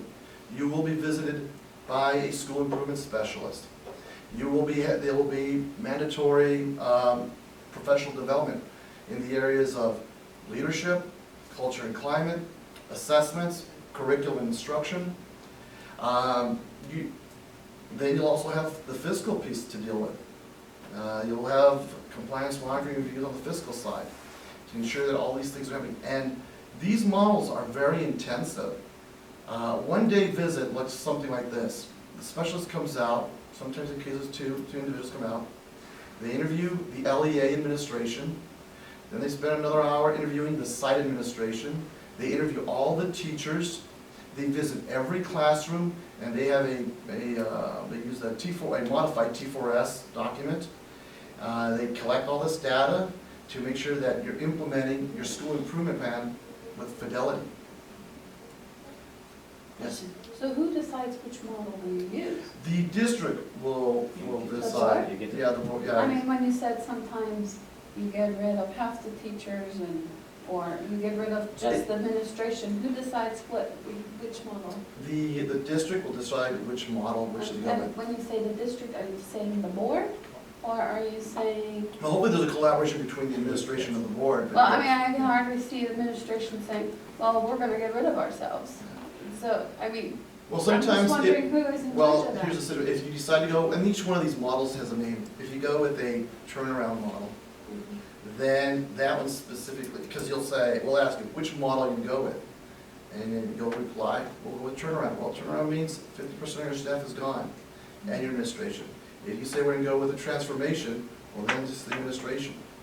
So- Right, and so the administration is just at the school level, it doesn't affect LEA level. So it is expected that the Does not affect LEA, district? I'm sorry? Doesn't, you're using a lot of. I'm sorry, speak, yes, so educational sorry, needs. sorry, we do that a lot. And so- no, that's fine, Okay. I'm just, when you say, I'm just wondering, does that, what that means? LEA means district, same Oh, thing, okay, local yeah, education local, agency, okay. and it means district. So so if you fall into this group of eligible to be a new SIG school, PLA, persistently lowest achieving school, then we bring all those schools in to explain what your options are, what you have to do, what your options are. And the first thing you have to decide is which model do you want. And the LEA does choose that. We explain it, and then you choose. So that's the board and superintendent deciding, what are we going to do about this school? Are we going to replace half the staff and the But principal? it's just the individual school, you're not talking about a whole district. No, not the whole Oh, district, okay. and not the, Okay, right, we don't replace the superintendent, and some places I wish we could, not here, not here, okay? But the law doesn't give us that, I gotta tell you, that some places, it's, I got it. superintendent's the problem, but I don't think that's the issue here, but it's just school level, staff we're talking about. Oh, okay. But it's a very labor-intensive process, because you're almost, But that's what people mean by the AD. Takes over. takes Yeah, over, right. and that's why I thought it would be a good way to Yeah. talk about that right Yeah. now, because they think about that, and it's almost like an overhaul.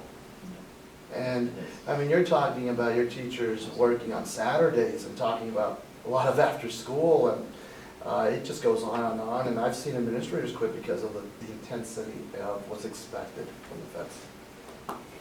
It's painful. Feds, not from you. Well, we act as, The- we have to do what the feds tell us to do. Oh. Right. Otherwise, they won't give the state of Arizona the money that we need to help operate. I mean, they've got control over that, sure. I mean, that's the way it is. So.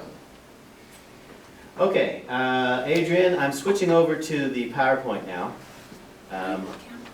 And this is a PowerPoint that I borrowed, actually, it's not mine, as you can see, Joseph Johnson is the creator of this, and this is done some time ago. I actually know this gentleman. When I was principal of the K-3 school I mentioned earlier in my introduction, at the end of my first year there, I was informed that we were on the state list, somewhat like the PLA list, meaning that your school is chronically underperforming, and the state's gonna come in and tell you what you're gonna have to do, blah, blah, blah. I'm like, wow, really?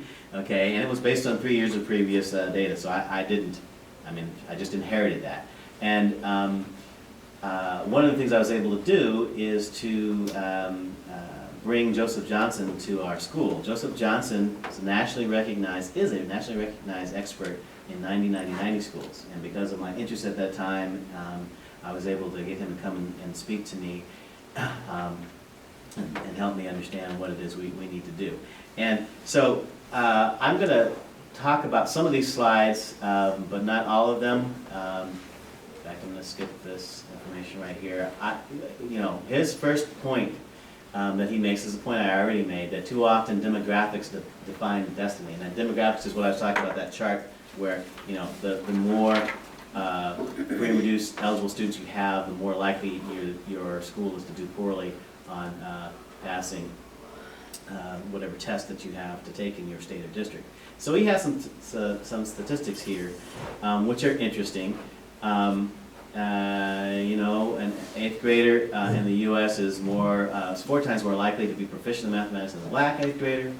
The next one I think is perhaps more appropriate here.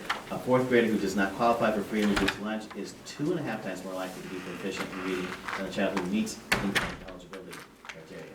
So just based on the numbers, that's how it works out for most kids. Again, I'm going to take, what's interesting is that minority students are sometimes more likely to be labeled as special ed than majority students. I don't know what your special ed ratio is here, but, and so something to look at, you just have to be careful about it. I mean, if they really are, then they really are, but there's a tendency in places to over-identify students for special ed just because of the challenges that they bring to the teacher, to the classroom. And that can have a dramatic effect on a student's ability to perform well. Okay, bottom bullet, a young person from a high-income family is 8 times more than 8 times more likely to graduate from college by the age of 26 than a young person from a low-income family. So the odds are fairly against those students who come from poor backgrounds, which they had nothing themselves, the children had nothing themselves to do with. But here's the thing, patterns are defied.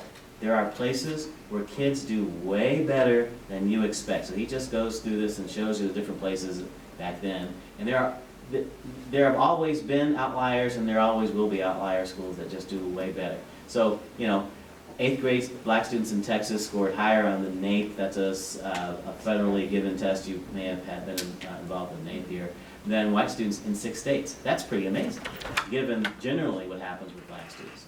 So Texas was, at least at that time, doing something rather, doing pretty well by black students. In Virginia, 4th grade Latino students were doing better than whites in 17 other states. Okay, that makes them an outlier. That makes them, you don't expect that sort of thing. Okay. All right, so some schools demonstrate achievement for all students. And when they do that, they have high proficiency rates for all groups. And we didn't even look at a breakdown of your different kinds of students here and how they're doing. But in schools that defy the odds, that defy the demographics, all of their groups of students are performing well. They have high graduation rates for all groups. All of their children have access to challenging programs. There was a discussion earlier about what are you doing for gifted and talent students here. And so in high-performing schools and high-performing districts, they have something for everybody. It's available not just for a select few. Challenging programs are available for many students, all students. Low special education rate and low rates of suspension and expulsions, because they figure out ways to deal with students than just simply kicking them out. Okay, so I'm trying to race through this to get to the good stuff here. Okay, many would attribute these successes to recent standards-based reforms, but why are these examples of success still the exception, not the rule? That was the case in 2006, and it's still the case. It's still the case that it's the exception that schools with poor students, with troubled students, in difficult areas, typically have low performing rates. Why is it that there are some schools that actually are able to do that? Why is it not more common? And he has a particular theory about why this is the case. And I'm actually going to go, I'm going to skip to this. Okay. What he says is, the logic of standards-based reform, as is implemented in the United States, depends heavily on several assumptions. Okay, logic-based reform, let me make sure you understand that. Logic-based reform, standards-based reform, is just Common Core, okay? These models that we're saying you have to take, it's all standardized, saying this is what you need to do in order to improve. This is what you need to do in order to learn mathematics or reading, if we're talking about Common Core. So the United States has moved towards a standards-based reform model where we're trying to have everybody do the same thing. That's what a standard is, that we all do the same sort of thing. But that logic is based on several huge assumptions. And we need to be aware of these assumptions and make sure that we are not falling into them, because the high-performing schools, the 90-90-90 schools, or another term for them, more in vogue, is HPHP, which stands for high poverty, high performing schools, don't make these assumptions. Okay, first, that educators will want to work hard and teach new content in new ways.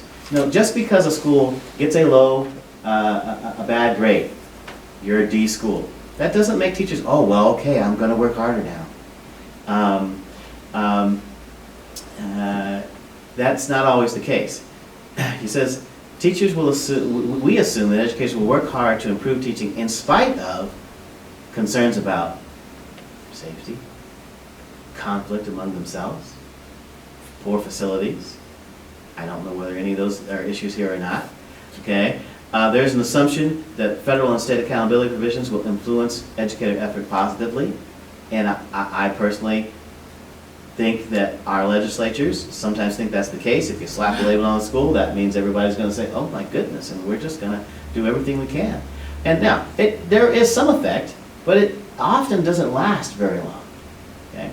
And often what people do is just simply make excuses. Well, they don't really know what's going on in our school. We didn't really deserve that B. We didn't really deserve that C. We're really doing much better. That's just, forget about it. What he says is that in high-performing schools and districts, leaders do this. They diligently work at addressing the needs of their educators and inspire them to commit to changing students' lives. Okay. what we as the leaders, I'm talking about John and I'm talking about Jim, superintendent, I'm talking about you as a board, I'm talking about your leadership at your school, is the need to make sure that you address the needs that your teachers have, and that you're all working together to try to inspire each other to be committed to actually changing student lives. Let's be inspired about trying to make sure we don't have half our kids not doing well on a very low-level basic test as the aims. And when Park comes along, you know, Park's going to be harder. But we expect, like the other states that have already tried out Park, we expect a 20-30% dip. It's coming. Okay? So we need to be inspired to go past the difficulties there. Another assumption is that students will want to work hard to learn new content. Well, I don't know much. I've got two kids. I didn't say that. I've got a 13-year-old and I got a 5-year-old. And you know, my 13-year-old actually is kind of more like me. She loves school. Well, she loves school when she has a really good teacher. In the 6th grade, she had a marvelous teacher. And that teacher inspired Gabby to push herself. I could not believe how hard my daughter worked for this teacher. I guess I actually didn't plan to say this, but I think it's important at this point. My daughter, who we had homeschooled her up until the 6th grade. We put her in this charter school. She had this amazingly inspiring teacher who was in her 2nd year. She was a Teach for America teacher. She really was not an experienced teacher, but she was a dynamo. She had those kids in her palm, and they would do anything that she would say. And she said, you've got to work hard, you've got to study hard, and I'll help you. My daughter, and mathematics was and is her weakness, and we would work on her math homework 2 and 3 hours almost every night. I would say, Gabby, you know, it's 10:30, it's 11 o'clock. She says, Dad, but I'm not done. My teacher expects us to get our homework done. So, you know, I'm joking up here a little bit. So she worked very hard because her teacher inspired her to work. Now, she is at a different school, and the situation is different. The teacher is not inspiring. I don't think the teacher is bad. The teacher's not bad. He's okay. He's just not inspiring. He does not have those kids saying, you know what, I believe I could learn way more than I think I could if I just applied myself. At high-performing schools, that's one of the things that they do, is they get teachers to begin to help students think, we can do this, and we ought to do this, and we will together do this. All right. So now, but you have to make sure that you don't have some of these issues, okay? Kids will not do this if they are afraid for their safety. And their safety is to be understood at least in 2 different ways. Not just safety physically, where I'm afraid somebody's bringing a knife or a gun to school, but is it safe for me to answer a question and be wrong, to try to get a wrong answer and not be ridiculed by the teacher or my fellow students? If that's not safe, it kind of puts a damper on what happens in the classroom. Kids have got to be free to make mistakes and to fail and to not get stuff. And it's actually okay. In fact, it's not only okay, it's actually a good thing. Glad you gave me that wrong answer. I bet there are 3 other people in this room at least that didn't understand that. Let's talk about that. Okay, so you've got to build you've got to build a sense of belonging, and you've got to have, you build in a sense that they belong there, that they're valued there. Okay. In high-performing, schools and districts, leaders help students dream new futures. They help students perceive that their teachers care deeply about them and their personal success. That's what Gabby believed about her teacher in the 6th grade. She knew Miss Miller loved her, and she loved Miss Miller. I'm sorry, I gotta get past the emotion here. No, but I think that's I didn't expect this at all. But that's what teaching's all about. Absolutely. Because that's what we want for all our kids. Absolutely. And look, but here's the thing. Not all educators are there. Not all educators are there. And we as leaders need to help our educators get there. Because it is possible for people to change their attitudes and their mindset. Now, Some people won't. We know that. You can lead a horse to water, but you can't make them drink. But if you don't lead the horse to the water, then you can't blame the horse for not drinking. Okay? So we as leaders need. And we have teachers who are already there. By golly, we need to hang on to them. Absolutely. Absolutely. You need to hang on to those who are there. You need to do what you can. And help them be leaders, and help them to perhaps extend their influence in their school. Okay. Look, there's an assumption that educators believe that their students can learn challenging standards given good instruction. That assumption flatly is wrong for too many of our educators. See, the idea that we believe that all children can learn, what a lot of educators actually believe is, we believe all kids somewhere can learn, but not all of my kids can learn. Again, back to this, if you knew about Johnny's father and what he does at home, or you knew about Susie's living conditions, then you would not say to me, hey, I think she could read at grade level. You would not say to me, I think you can get her to get into do algebra in the 4th grade. There is no way my kids can do algebra in the 4th grade. No, not my kids. The thing is, if nobody in the country could do that, okay, then it's not possible. But you just heard from John. He got 4th graders to do algebra. There are plenty of places where kids are doing amazingly academically, and they're not coming from the high-income families where they can pay for tutors and take them to Sylvan, and they teach them at home and all that. We're talking about kids who live in poor conditions, who live in difficult conditions, and yet are able to do far more than you would think they could, because they have a school around them, teachers around them, leaders around them who inspire them and help them to get where they're going to.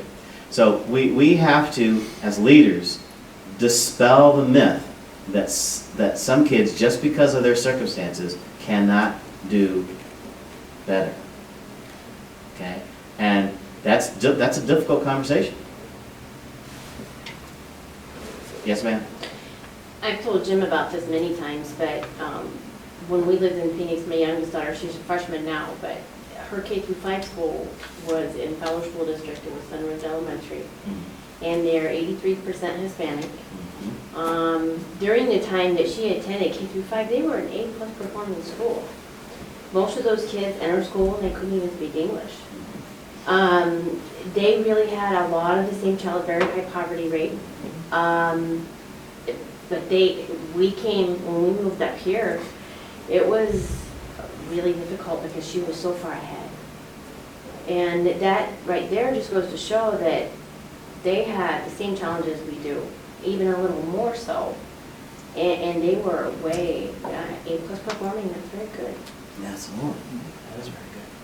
That is very good. So people need to hear those kinds of stories, because and I'll tell you that I think in some cases it may be appropriate to even go to places like that, because there's nothing more powerful than to go into a school like that and see it. I mean, when you hear about it, like, yeah, right. But when you go and you see, oh my goodness, and you go into classrooms and you see what they're doing with those kids. You see, when you actually see a teacher teach 4th graders algebra that they probably wouldn't see until 7th, 8th, 9th, maybe 10th grade, you're like, whoa, I thought that was made up. But they really are doing it. I saw it with my own eye. I saw a teacher do it. I talked to those kids. They understood what they were doing. Amazing. That's one way sometimes to dispel the myth. But you have to think about that. How do we break the myth that our kids can't do that?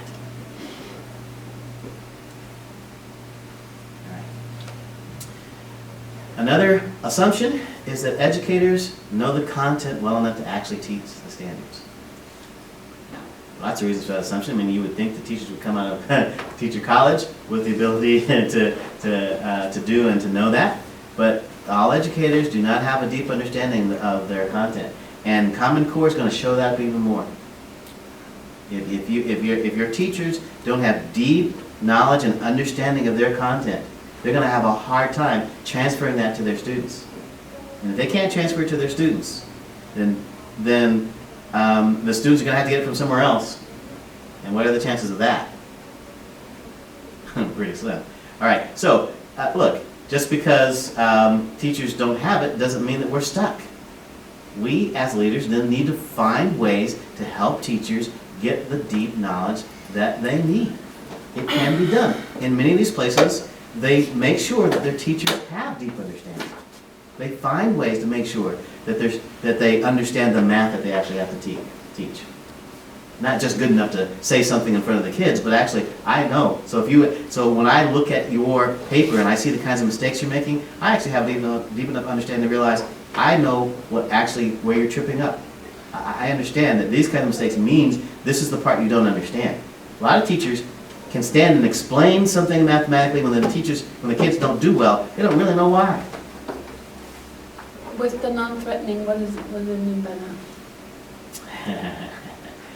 Well, okay. So, Like what what is presumed a threat? Sorry. I'm just thinking about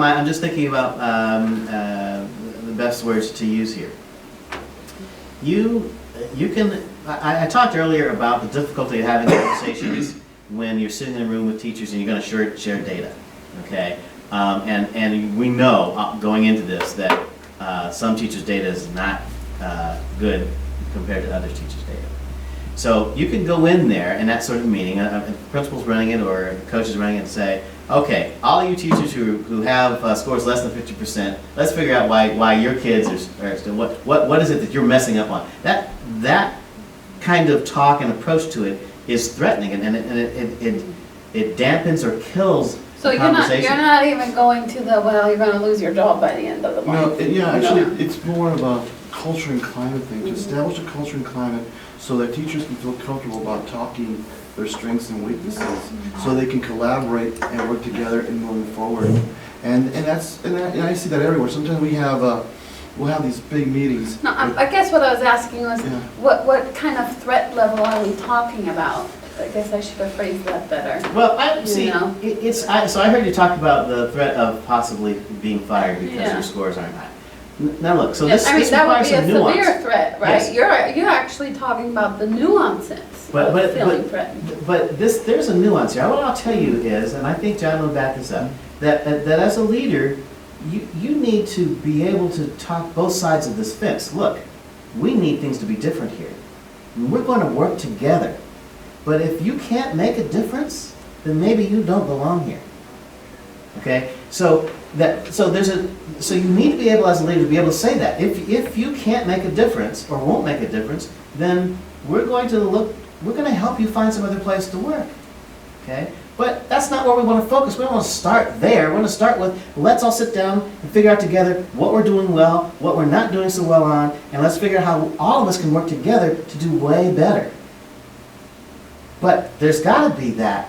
But if you aren't cutting it at some point, we have to say, this is not a good fit for you.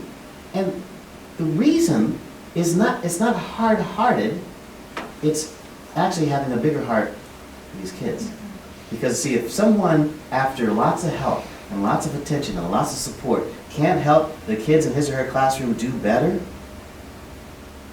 then how can you justify keeping them? How can you tell, look, how can you talk to the mother of the child that's in the class? Look, we know that your child's teacher is not that good, but, We're okay with that. We're not really comfortable with letting her go. We've tried really hard. I can tell you all the things we've done. But so look, I'm sorry your child has to be in that classroom, but maybe next year you'll get in one of the better ones. Is that the kind of conversation? Ultimately, you can't go there. And people in our community, our parents know who those teachers are. They absolutely do know that. Yeah. Partly to answer your question, Sandra, is one of the things that is, once you identify those teachers and you feel like you've tried to support and they either can't or won't, at that point, it changes because the attorneys make you write this letter that has this terrible language in it. And we've all tried to soften it, and this improvement plan is really about supporting the teacher and trying to get him to improve under these conditions.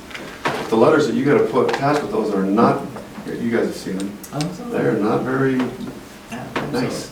I've been through this in a couple of different settings, and one was forced corporately, the other was just very personally within a group level.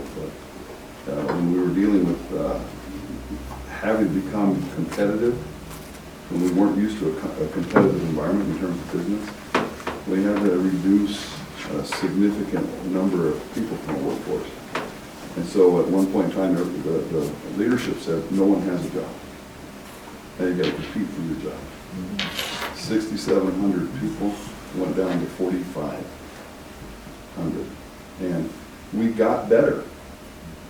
We became more efficient. We became the company of choice because of our attitudes and all those things. But once that happened, it was tough.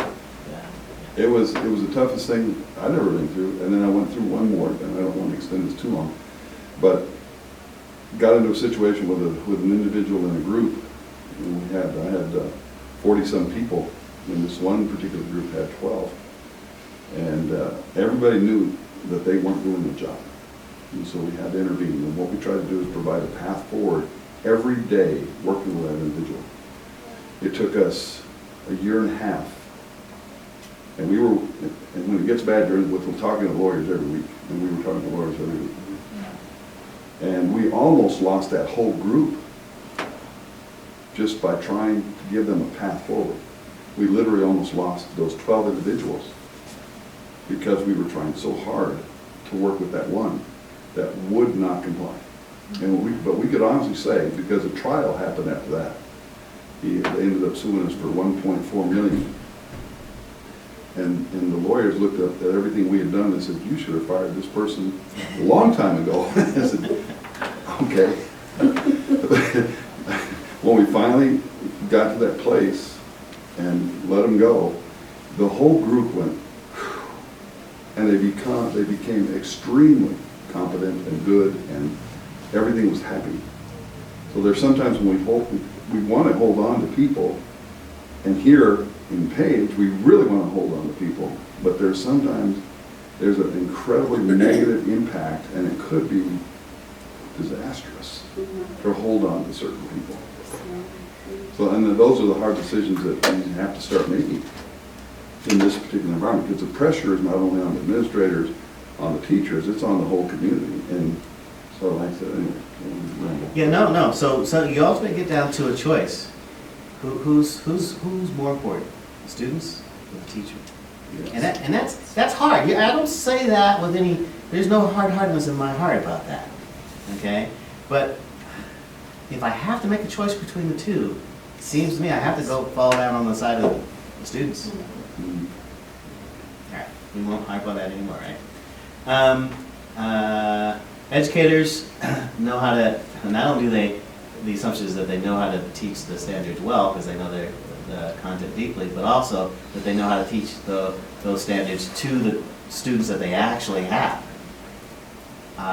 Look, I assume most, if not everybody here, has been to college, and certainly this happens in high school as well.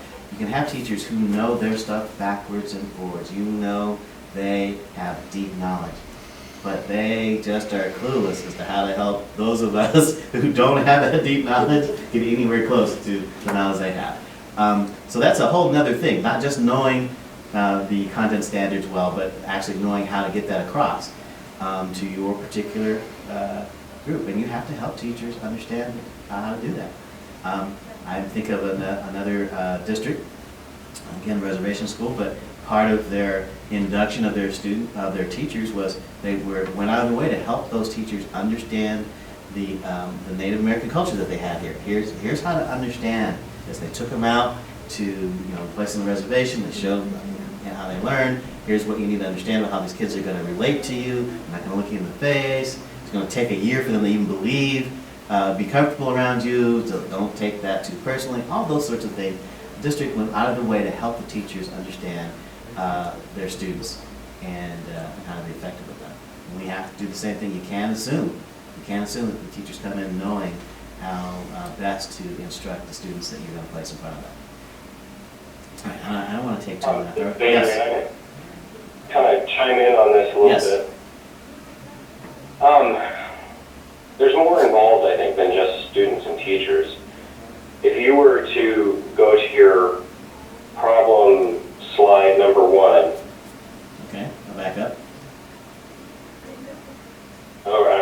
to go to?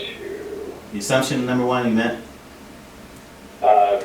Yes, assumption was number 2, actually. Okay. Students will want to work hard to learn new content? Yeah. Okay.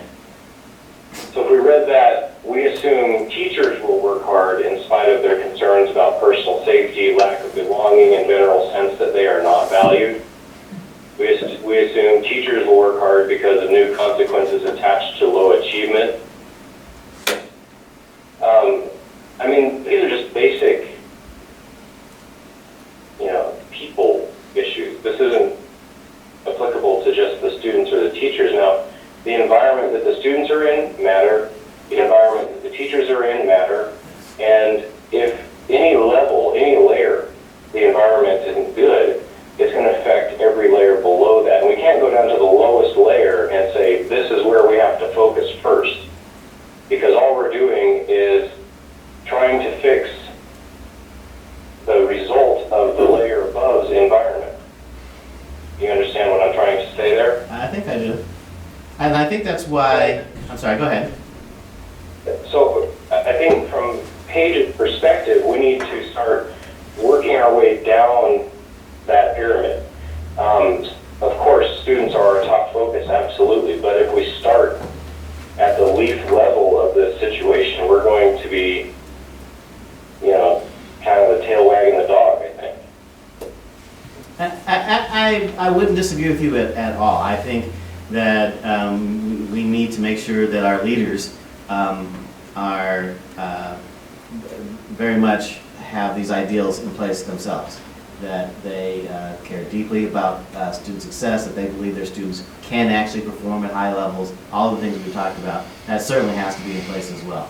And I don't think these slides actually really kind of address that. These slides really do. You picked up on this focus on the teacher and the student level, but there is the implication that the teacher, the leaders need to lead this effort in making sure that those assumptions are not just assumed but actually addressed. But there's an assumption then that the leaders are in the right place. That's not always the case. I understand that. Leaders are not always in the right place either. And if they aren't, it's very hard to make this work. And although it does happen sometimes, what happens in some places is you can have schools that have islands of excellence. So there's a teacher or a group of teachers who are very committed to doing well, and they do well when the rest of the school is not doing well. And that happens a lot. You can go to some schools that very poor performance in the school, but there are a few teachers that actually, with those kids, do very well because they have the things in place they need to have in place. And there's no way to have that expand throughout the whole school unless the leadership is in the right place. And I take it that's your point. It really is my point, and I'm just hoping that, when we do decide how we're going to address this, that we work our way out to the student. I think right now our problem is deep enough that we're not ready to do that. We need to do that, but we're not ready to. We need to get the house in line in order for the environment to be ready to help the students. And at this point, all of the responsibility is falling on those teachers, every bit of it. I disagree with you. And let me tell you why. I wrote the same thing down in terms of the standard, because this is focused on the students, and that's where the focus should be. But it applies to every level, just like Robert is saying. And it's the whole burden of this thing is not so wholeheartedly on the teachers. I think we all feel it. The administrators feel it just as much. You see their vehicles out in the parking lot just as much, if not more times than anybody else. Everybody feels it. The community feels it because this is a small community. So I really disagree with that. We have a problem. We've got to deal with it. I don't know that it's as big as I hear you saying it is. I think that's certainly, we can argue that, and not worth arguing. But yeah, there's a problem. We have to address it. But it's literally a holistic problem. And there's a lot of administrators that are keeping their chin up and saying, man, this is just tough. I've got to keep doing this. I've got to keep pushing this thing of being positive and all those kind of things. And there are just some teachers that will not go there. And I know some of them that just will not go there. Some of them I don't even want to talk to anymore because they are so negative. I'm really proud of a lot of the new teachers that are here and just don't want to say anything, and I've talked to several of those, they don't want to say anything because they'll get put down by the older teachers. So like I said, It's definitely, the reality of it is that I'm focusing more on the fact that the perception is, you know, when we talk about how to do this, the word teacher pops up about 3 times in every sentence. And, you know, I just really want to help us take that holistic point of view. And, you know, when we're looking at what needs to be changed, that the perception really isn't that all of this weight lands there. sure, I agree. And I think we're on actually a pretty good path right now, to be honest with you. I don't think it's something we have to create from the ground up. I think after our last study session, I think a lot of things were initiated. I think what we've got to do is let's let the administrators be the administrators and report back. And if they're not doing it, then we've got an evaluation opportunity coming up real soon. We've got to see some improvement. There's no doubt about it. And I do think Kelly's planning on doing some of that reporting back at the November 5th board meeting. So I think there are some things that are actually in full action right now, Adrian, that I'm really excited about, and hopefully we get results out of it. And I think also I agree. we have to understand is that teachers have the largest effect on student achievement, student well-being, student emotional well-being. And so, yeah, we do want to focus on teachers, but in a positive way. Yeah, I think the really focus is how do we help them be that? Exactly. You know, we have a support system here where we have our, where the teachers are being taught how to teach. And sometimes when a teacher has a certain way of doing things and they don't want to learn a new way, that's where we meet, come up to where they don't want to change their ways. And our scores are reflected in that. Having been a teacher, I understand what they're going through, but the reality is that we have to look at our data. What does our data say? And, you know, we have to have teachers that are competent. And it's hard, but you have to support them in training. And that's what I think that the school system here has provided. We support our teachers by teaching them. We don't just leave them out there and say, okay, here's the book, you know, raise the scores. So I totally agree with Bob and his comments. And I'm just sorry that at this point that we are experiencing all these problems with our teachers. I feel for the teacher because I was a teacher for lots of years. And I know what they have to do. But I know that if I were still teaching and my kids are not learning, then I have to change the way I teach. And that's the hard part. And so, Adrian, we have to look at that. We have to see our teachers willing to change so that we, again, focus on the educational growth of our students here. And I understand the teachers' feelings, but the bottom line is that they were hired to teach. And we have a mandate from the state that indicates how we have to change what we were doing prior. So. Adrian, this is Jim. You know, as leaders in the school district, we've got to take ownership of this, of our part in where we're at, and I think we're trying to do that. I mean, I think we're pedaling as fast as we can, and we can talk about maybe it was, you know, late in coming. I've already told you I'll own that. But I think it's going to require some changes by all of us. I'm going to say at the teacher level, I'm going to say at the administrative level, and I'll even say at the board level. We all have to look at our jobs a little bit differently if we're going to prepare teachers and kids for what's coming down the road. Superintendent, I definitely have some ownership. I'm definitely reevaluating some of the things that I do or don't do. But it's a big change, and there are going to be some tough decisions down the road. And if we're not on the same page when it comes to making those tough decisions, then we fall apart. And I think right now, to be honest, we're trying to do some good things, and I feel good about what we're doing. And I hope it has an impact on teachers, and teachers recognize the fact that we're trying to make some adjustments. But at the same time, there's going to be some decisions that come to the board level, and I mean, we're going to hope to have some kind of support in some of those tough decisions. Yeah, I agree with you, Jim, 100%. You know, I'm sorry if I characterized this a little bit too strongly, but the point that I was trying to make really is that we need to look at it, you know, top down. Not that placing top down. What can change first at the top to enable the next layer?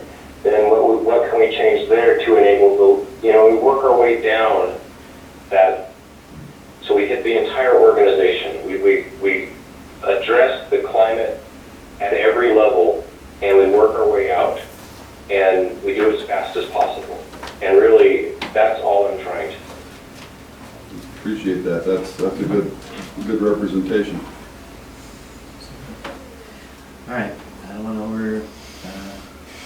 overstay my welcome here.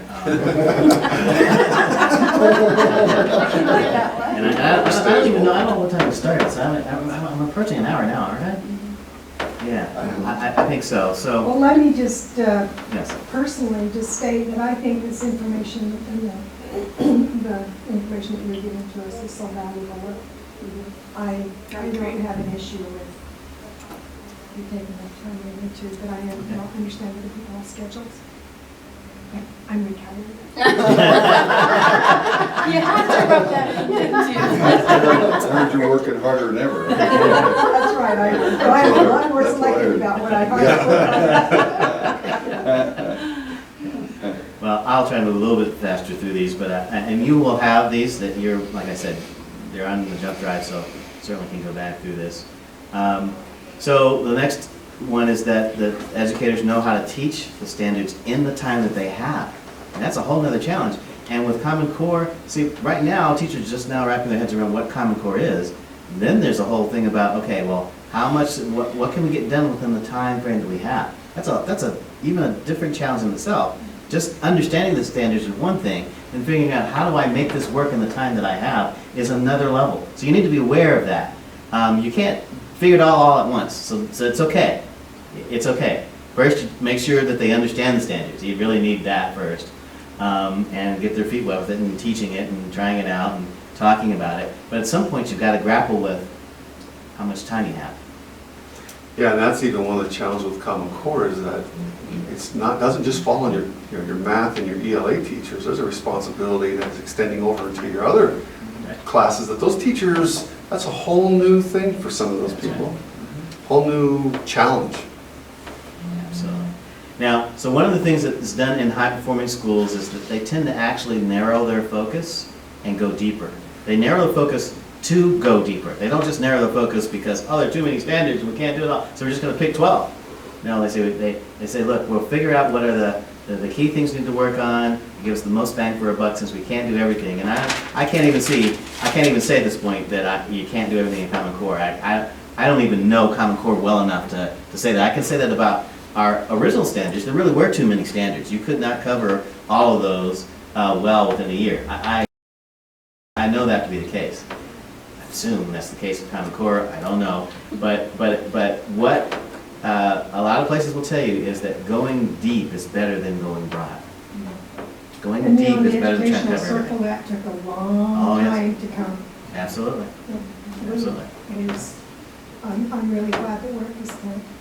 Well, people are saying, I don't know how many people are actually there. That's the thing. I mean, people have been saying this, but it's counterintuitive to say your kids will actually do better if you covered less and went deeper. Are you kidding me? They cover the whole book. They bought the book. Shouldn't I cover everything in the book? Well, the answer is that people will tell you, your kids will do better if you didn't cover everything in the book. You intentionally left some things out.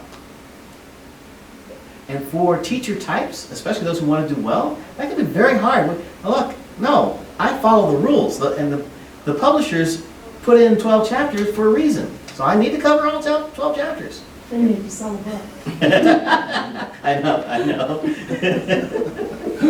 All right, next assumption is that educators know how to assess student progress and adjust instruction. Oh, my goodness. That's another key aspect here. Teachers don't necessarily know how to do this well. Oh, we know how to give tests. I'm not saying that. But you know what? You reminded me of a short story that Dr. Johnson told me when he visited my school, I think the second time. He talked about interviewing this principal that had dramatically turned around this high school. They went from being one of the lowest performing in the state to one of the highest performing states. And so he said to the principal at one point in the interview, he said, okay, so you talked about all the stuff that you've done, but he says, look, just tell me, what's the one thing you did that really made a difference? If you had to boil it down to one thing, what was it? He thought for a moment and he said, well, Dr. Joseph, do you know anything about chicken feeding? No. I can tell you, the change in our school happened when we stopped chicken feeding. Now, I know I'm in rural country here, so maybe you all know. Any of you all have chickens? Well, not anybody. Used to, right? And chickens out in the yard, right? So how do you feed the chickens? Right, you strap on your feed bag, you go out to the yard, you throw it out. When your bag is empty, you go back in. Next day, same thing. Throw the seed out there. If the chickens find all the feed, great. If they don't find all the feed, teachers teach that way. They come in with a lesson plan, they teach, and they go, and then they come back the next day, another lesson plan, they teach. If the kids get it, great. If the kids didn't get it, if half the kids got it, doesn't matter. I'm coming back with a new lesson plan the next day. So when we stopped doing that, when we stopped just going through the lessons and figured out, wait a minute, I need to know if my kids actually got this. And I need to know which kids got it and which kids didn't. And how am I going to do something different for those kids who didn't get it the first time? If you don't do that well, you'll leave too many kids behind. Some kids will get it. Some of the chickens are very good at getting all, and some, if it's not right in front of them, they're not getting it. Does that go to really state a case for more frequent assessment? Yes, it does. I know. And also proper lesson planning. Right. Because if you don't analyze your lesson plan, and then at the end of the lesson plan, diagnose whether the kids got it or not, then otherwise you're just on this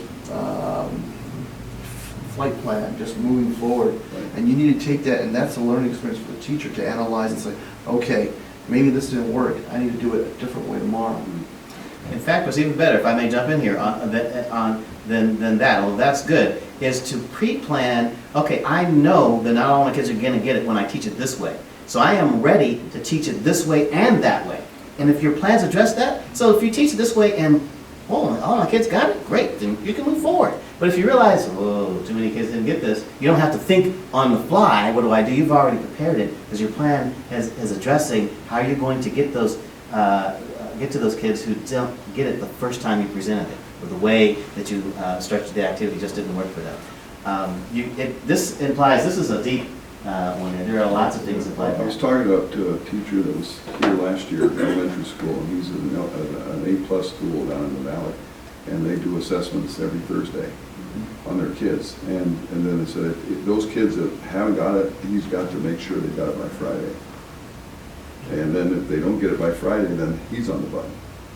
Administrators are on his back. Yeah. What do you Isn't do? that the strength of Beyond Textbooks? I mean, don't they do that every Well, I Friday? mean, there can be a blend of that kind of thing in Sure. whatever educational thing you do, but true assessment. Yes. But isn't that really the key to lesson planning? Because every time you lesson plan, you gotta look back, what was successful, just like Robert was saying. And that's really the key to good lesson planning, because the lesson plan can sit in a notebook and it's worthless. But And that so if you come seems- back and evaluate, and then you readjust and say, okay, boy, that's really where we should be. And it comes when you look at data. And you have to effectively look at data. And that seems to be an issue right now with our teachers is planning lessons. And I don't know why, but I don't know if they, it's planning lessons or if it's all planning lessons according to a certain template. I think that's the question. Well, I think what we're finding out is there is a difference in what people call lesson planning. Whether it's Right. true planning or just writing a list of activities. That's what we're finding out is the real And our conversation that we're having. Yeah, our activities, student engagement. Right. Because some think that activities are student engagement. Right. And they are not the same. They could be the same, but, so there's a big gap. And in the group of folks that I'm working with on lesson planning, they have some really great ideas to move some of that forward. And professional development is part of that, because I gave them the research, and then they realized that, you know, they are missing some things. They didn't understand some of the requirements. I looked at that lesson plan template, and it's really not that hard. What, is there 5 items that they It's have? not, yeah, it's, That's all. there are 3 main items that they have to fill out: the I do, Mhm. the we do, and the you do, so the Mhm. kids. Mhm. And I don't understand what the problem is, because that's a really simple lesson plan. I think it's the expectation.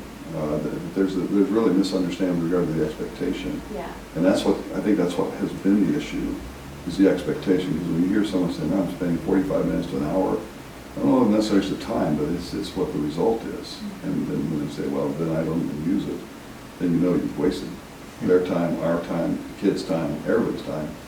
So I'm excited about what you're doing with the groups, and so hopefully that'll be the real answer here, so we don't even have to hear about lesson plans again. Right, there was some big disconnects as to what they thought the expectations were versus what they actually were. So I think we've made some really great progress, and they were here yesterday, and it's a great group. There's a whole lot of laughter coming out of that room. I have That sounds very good. I'm very glad to hear all of that. That's good news to me. May I make a comment that's on a different topic? I'm going to diverge here, but get back to one of the comments that you made about addressing the different levels of learning for all of the students in the class and adjusting your instruction for them. At the high school, when Mr. Gagnon had a group of his students there, and it was just a focus group. He asked the questions, they answered just off the cuff. And there were several comments that I really was impressed with, and these are just students and their perceptions of their instruction. One of the students said in a particular class that she really liked, she said the teacher overtly planned so that there was instruction for those who learn better visually, and it was designated that. These are for students who learn better, by hearing. These are students who learn better kinesthetically or by doing. And here's the activity for this particular lesson. And for those of you who think you could do better here, and those of you who do better here, and those of you who do better here. So, and I'm thinking, and elementary, groups, you establish your groups, and that's what you do in an elementary level. Excellent. You're teaching all of these different reading levels in an elementary classroom, and in order to do that, you've got to have these groups, and you've got to, circulate and get around there. And I thought, well, it's really great that that a teacher is modifying and is making it work in a classroom. Another comment, maybe it was the same student made, that really kind of struck me, was that she said she has a friend in a class who has difficulty in a particular topic. And she helps this friend a lot. But the friend says something like, I don't get it. And when I ask the teacher says, well, I really don't have time, or you'll just have to do it on your own, or pretty much, the student is put off. And the student is to the point where she is ready to drop out because she's not getting the help she needs. And it's not because she doesn't want to, she has just given up. And so, we've got the spectrum of things, but, and what the student said was that the teacher doesn't have time after school. There's always meetings to go to. I thought, well, isn't that the way it goes? Yeah, well, that's unfortunate, yes. If I, just chime in just a little bit here. It's not just at the elementary school. When I was a high school principal, I required all my teachers to do lesson plans. And back then it was the Madeline Hunter EDI. And it was very well structured, where it wasn't just the objective. the anticipatory set. In the anticipatory set, they had to build in the relevancy as to a student sits there and says, why do I need to learn how to do a quadratic equation? How is this going to affect my life? That gets built in there. There was the procedural part of it, but there was also, but throughout that procedural part, it was the differentiated instruction, because the teacher needs to know these kids are the ones that can just get it if I just explain it to them. These other group of kids, they're visual and they have to have an explanation. These other kids, they have to kind of build something. So it was to try to address the different modalities of learning in that lesson plan. And at first, the first year, it was a lot of work because you're reinventing yourself. And then there has to be enrichment activities for the kid who gets it real fast. What is he going to do next? And remedial activities for the kid who still struggles, or to reinforce what they've learned. So a lesson plan is much more than an I do, we do, you do. It really is an analysis of how I'm going to impart this information and ensure that they get it when they walk out the door. So, I mean, I'm not trying to delegate or tell you guys how to do your lesson plans, but there's a lot of research out there about really what key components need to be in there and how this is going to make their jobs easier moving forward. Let me ask you one thing then. But so you went through this whole process of making these lesson plans, taking all this into consideration. Then did you have your staff redo it all again the next year? And for the following year, well, now they had more of a template and they could try to use that as some kind of foundation, but there was always modifications. Right, modification, Yeah, sure. but Mhm. not, there But was, they wouldn't use it there as some there was sort of, modification, okay, this worked, this not, and this year, maybe we have a little different situation. because it blah, also blah. helped them to analyze But what. they didn't have to start completely over again, right? Not 100% completely over, but again, you do a formative and a summative assessment, and that was another thing that we implemented. So let's say I give the class a test on Monday with 25 vocabulary words. On Wednesday, I give them a quiz and I find out, Johnny here missed words 1, 5, and 7, so I'm going to need to do some lessons to reinforce words 1, 5, and 7, so that when we take the test on Friday, they're more apt to pass it. So the lesson planning is a foundational. You need that, you need proper assessments, you need to know how to interpret data. I mean, to turn a school around is intensive work.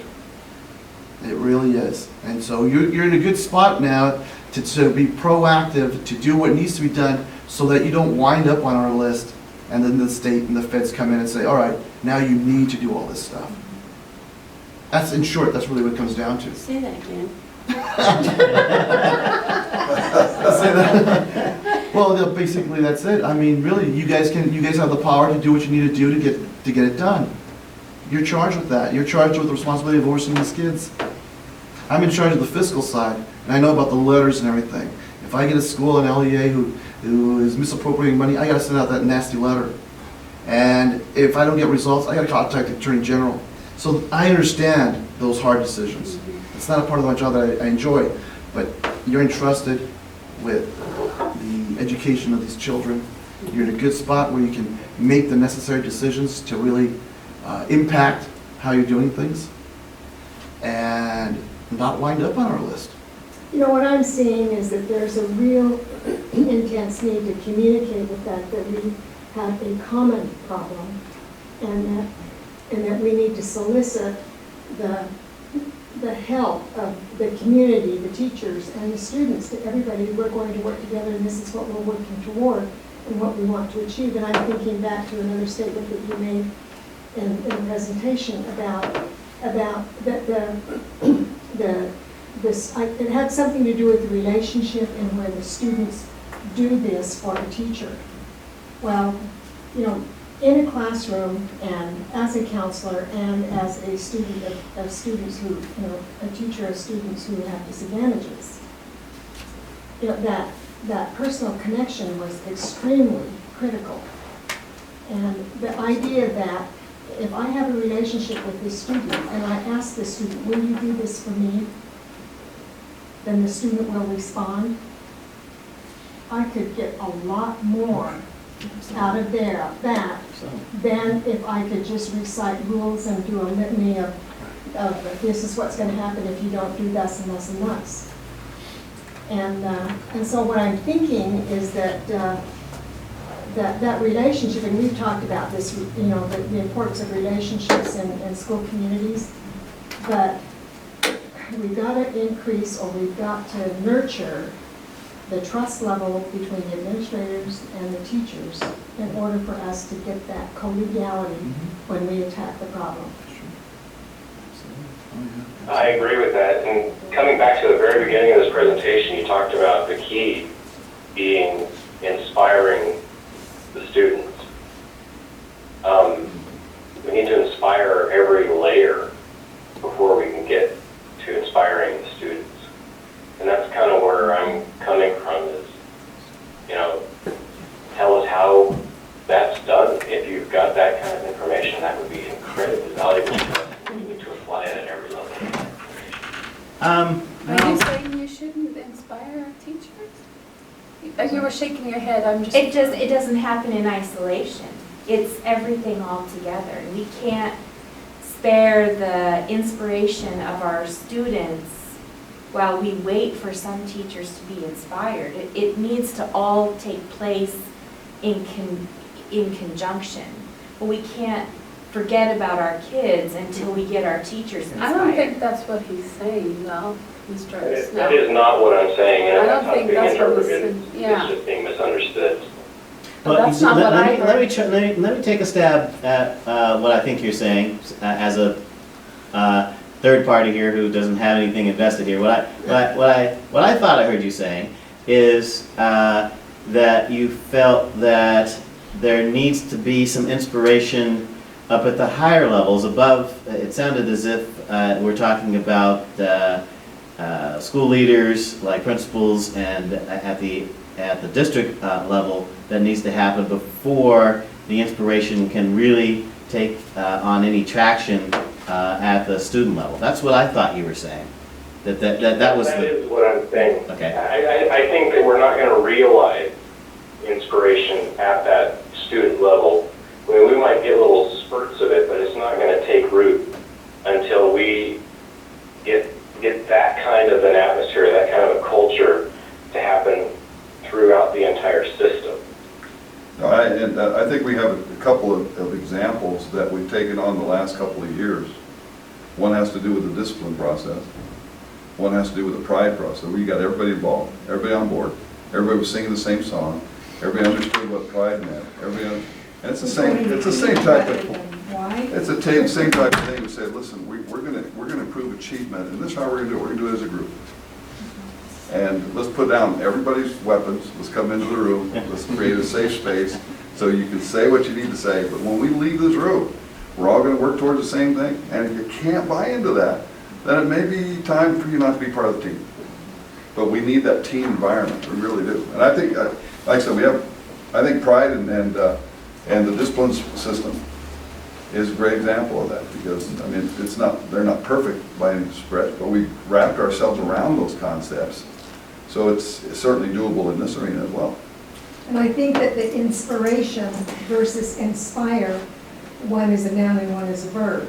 And we're talking about the verb, in that administrators and governing boards inspire those in the community. Teachers inspire their students, rather than we wait for teachers to get inspiration or students to get inspiration.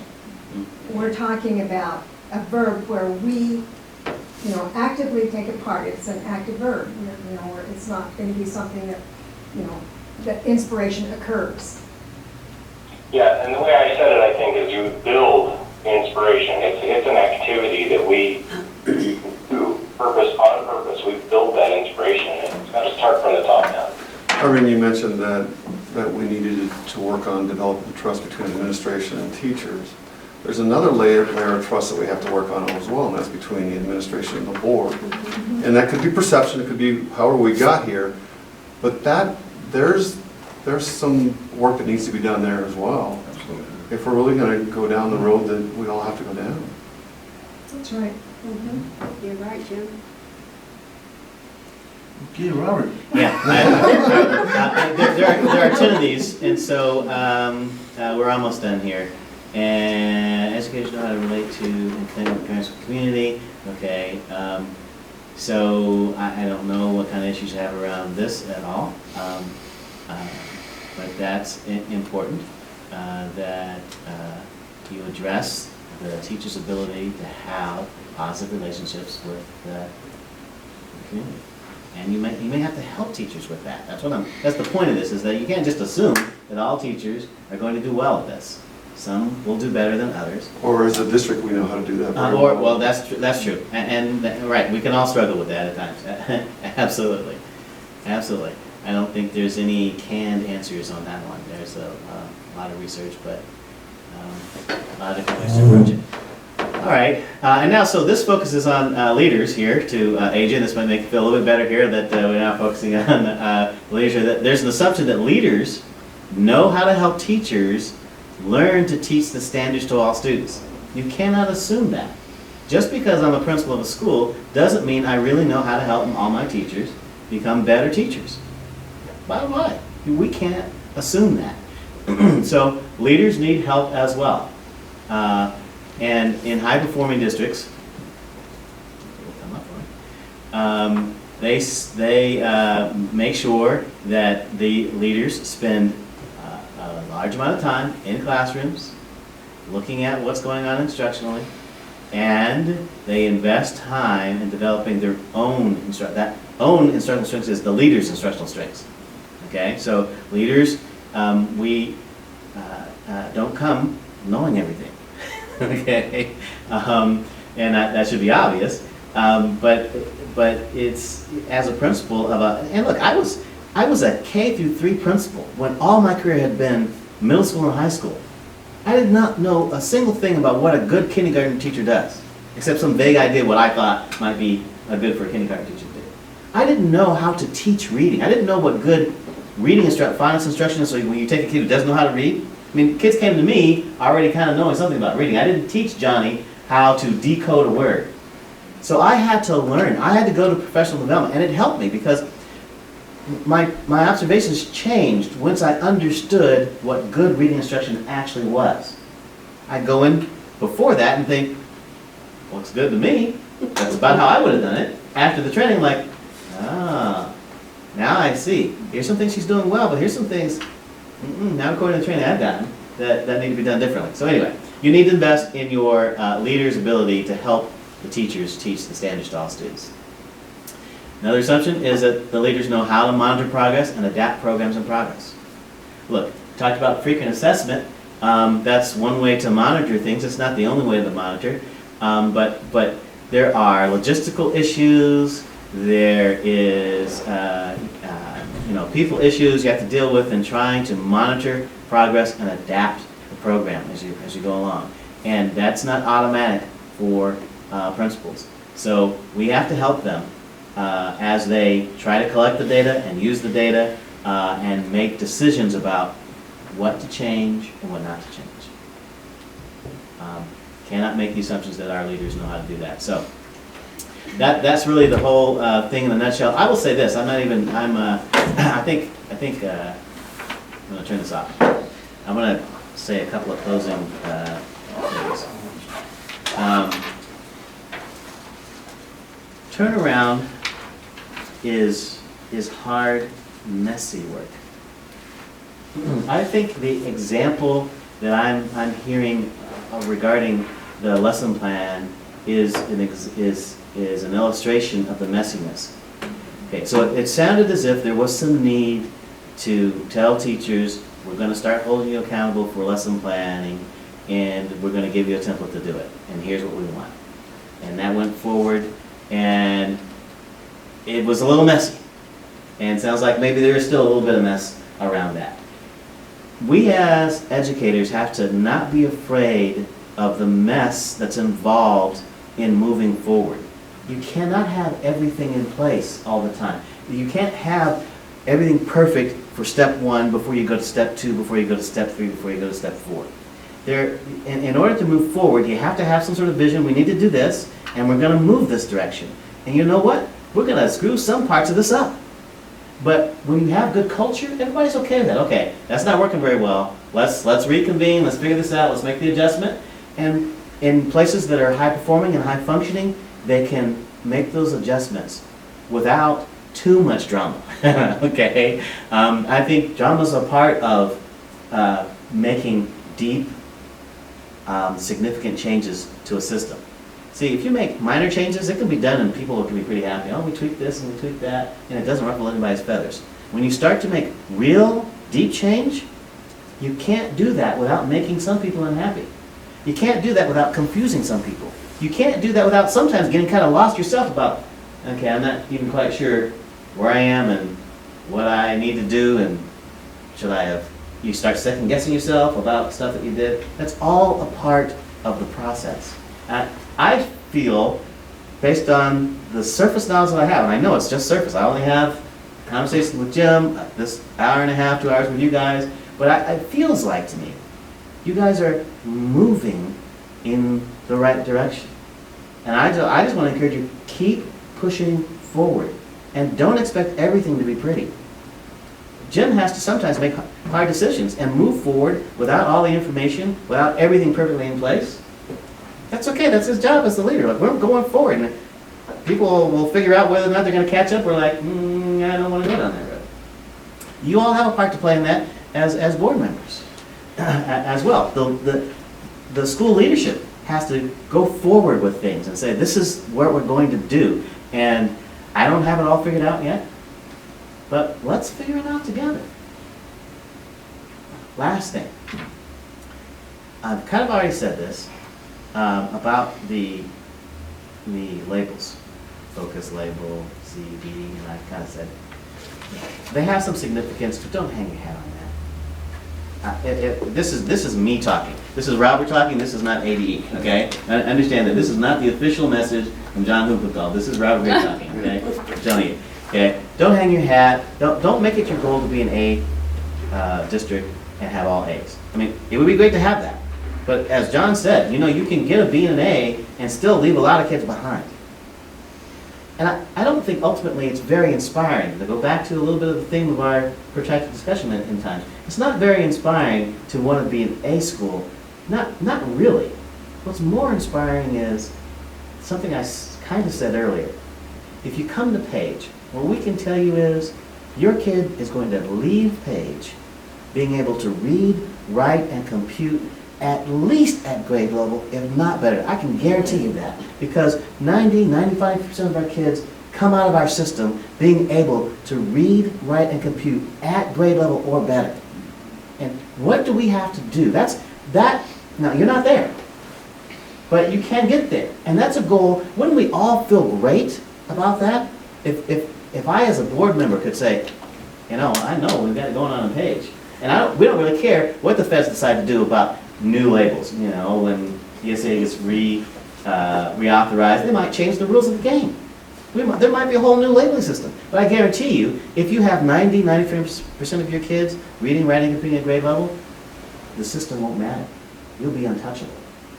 And teachers will like, I know how to teach my kids. I can take anybody and get him from wherever he is, wherever she is, to here.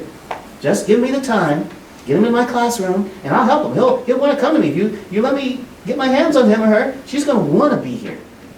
And at the end, she's going to be in an amazing place. I know that because we work together to do that. It's not like I had figured everything out, we figured it out. That kind of goal, you need to figure out how to say that, articulate that for yourselves. You need to figure out what that is and say, this is where we're headed. And here are all the things that we know we need to do, and we'll figure out the rest of it as we go along. So, I just want to inject a thought. Yes. On your first thing. Yes, we know change is going to be disruptive and painful, but we have to be careful that we don't cross that line, that no matter how well-intentioned the change is, if we don't do it in a managed way, and if we don't do it with a good comprehensive approach, that change goes from being painful and disruptive to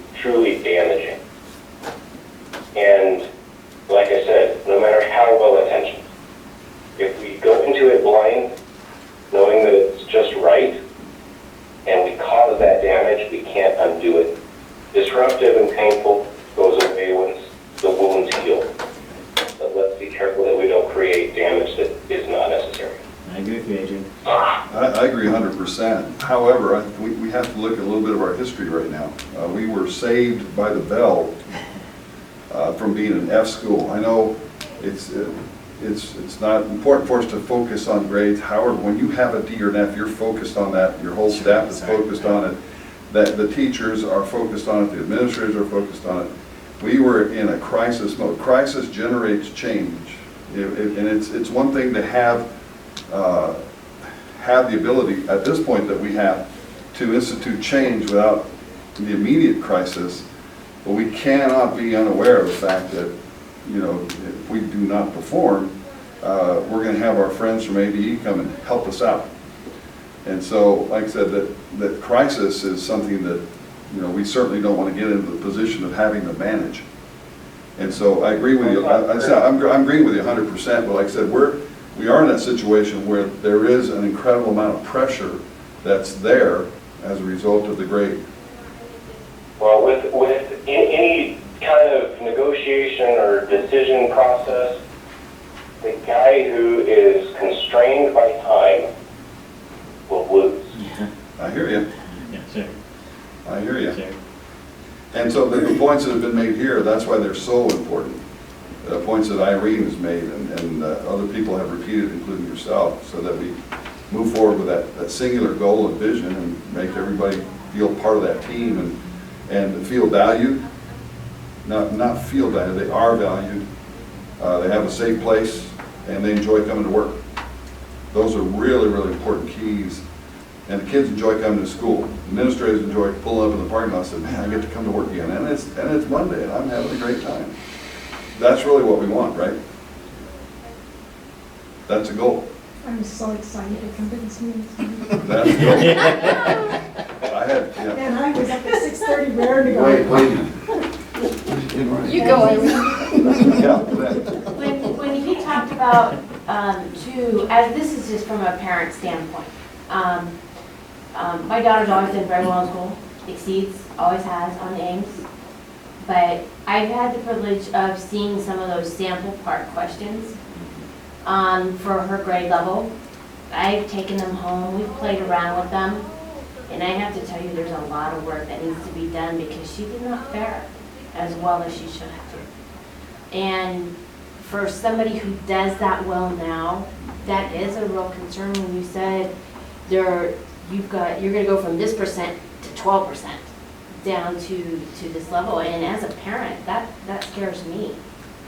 Well, we saw that in some of the data from last year already, that it's exactly what Robert said. It's going to take a dip. I mean, that's reality. And so the only thing you can do at this point then, put that in perspective, and you have to look at everybody else. Everybody else is dipping, we're dipping, but then, like I said, it's, yeah, absolutely. Actually, in Utah, they're thinking they're being forced to dumb down.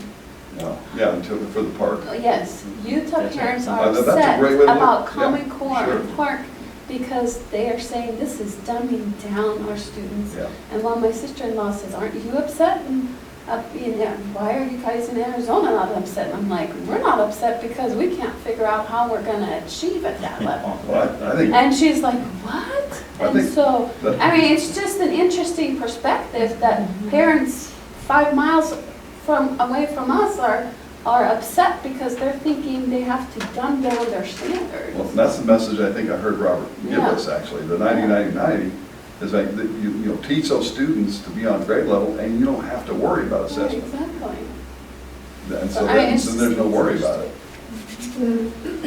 From our angle, because we have a high population of poverty and Native American enrollment, which characteristically, have the dubious honor of being, dead last to a lot of statistics, that for us, and the way that I see it, is that a set of common standards like what we're adopting and what we're moving towards is really a protection. It's an assurance for us that we are going to get at least an opportunity for an equitable education for our children. And I think that's what, the message we've got to sell to the parents. I was really concerned at the spring meeting, and I mentioned it, in Jim's heard me say it, when the message appeared to be to our stakeholders in the chapters that, you know, look how poorly your group did. And now we're going to do the park, we're going to, you know, adopt the park, and we're going to do this, and the standards are going to be higher, and look how much further you're going to fall down the line, you know? And somehow we've got to reverse that and say, look, what an opportunity it's going to be for our children to be able to raise their performance levels to the point where they're not only graduating from high school, we have students in our school district who are first generation high school graduates. And they're not only, we're not saying that, you know, that you're going to be graduating from high school, but that we're going to prepare you for a career and post-secondary training.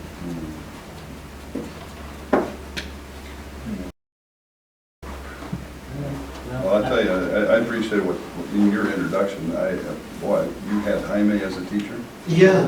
Escalante with it. That is, and if no one has seen that movie and read the book, my gosh, you're talking about an inspirational thing. And what he did was came in with hard work and expectation, if it was all true, and I would imagine you would say it was. Sure.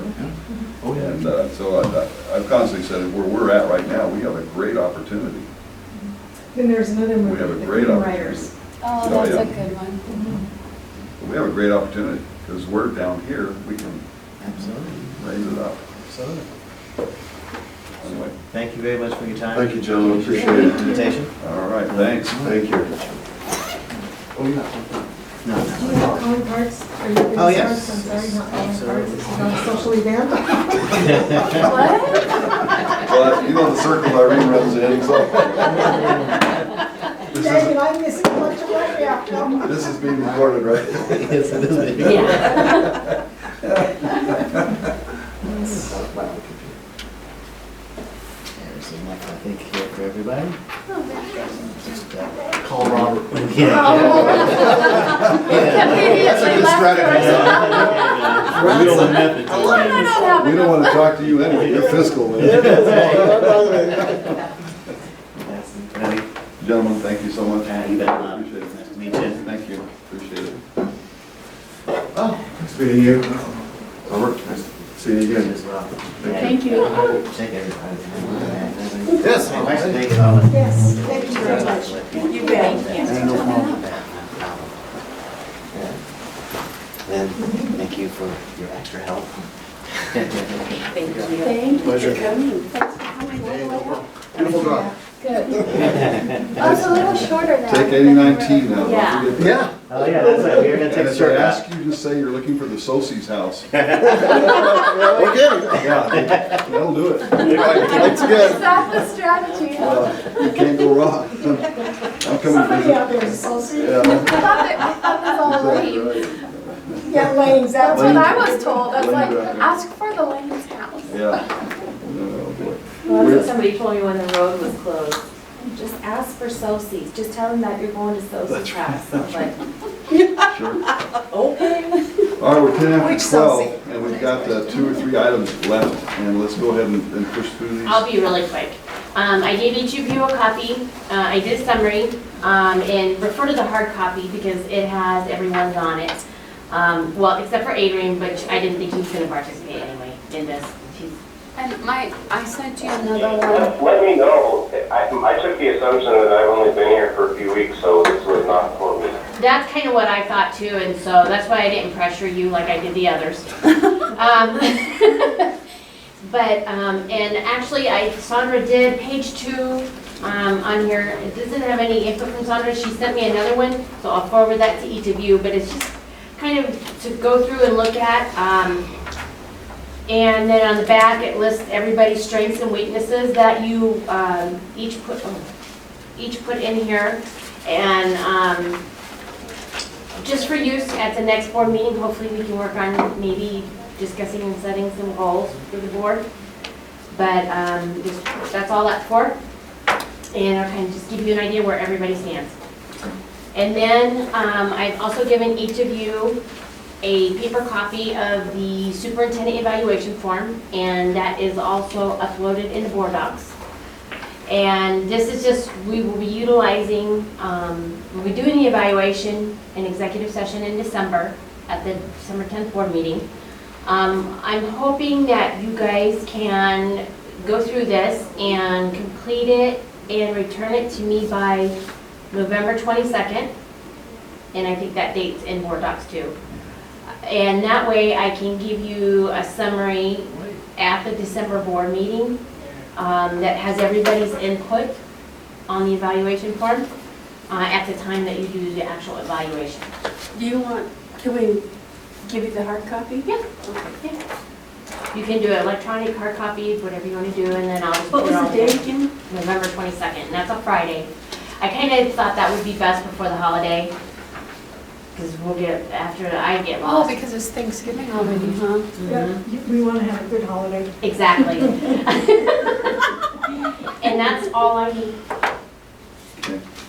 So when do we actually do the goal setting for the board? I was thinking because we're doing the evaluation in December, that the goal setting, it needs to be done, I think, by the end of the year. And so if we do the goal setting in November, we would be good. Okay. And so this is just for our perusal? Yes, Mhm. yes. And then when we come back to set the goals, then this is the document that we will refer to? And I think Jim may have some suggestions as well. Well, Or- then I'll try to do is sit down and take some of those, like those weaknesses that you Areas guys of identified, and improvement. write some goals. At least you have a base you can take and mold however you see fit, but we'll at least get you started. Some of them are the same, some people have the same thoughts for areas of improvement too, and it's just kind of condensing it. So item 10 on page 5, I see that cut that off. On your electronic copy, that's when it should be on there. I just noticed that cut that off, I'm sorry. Okay.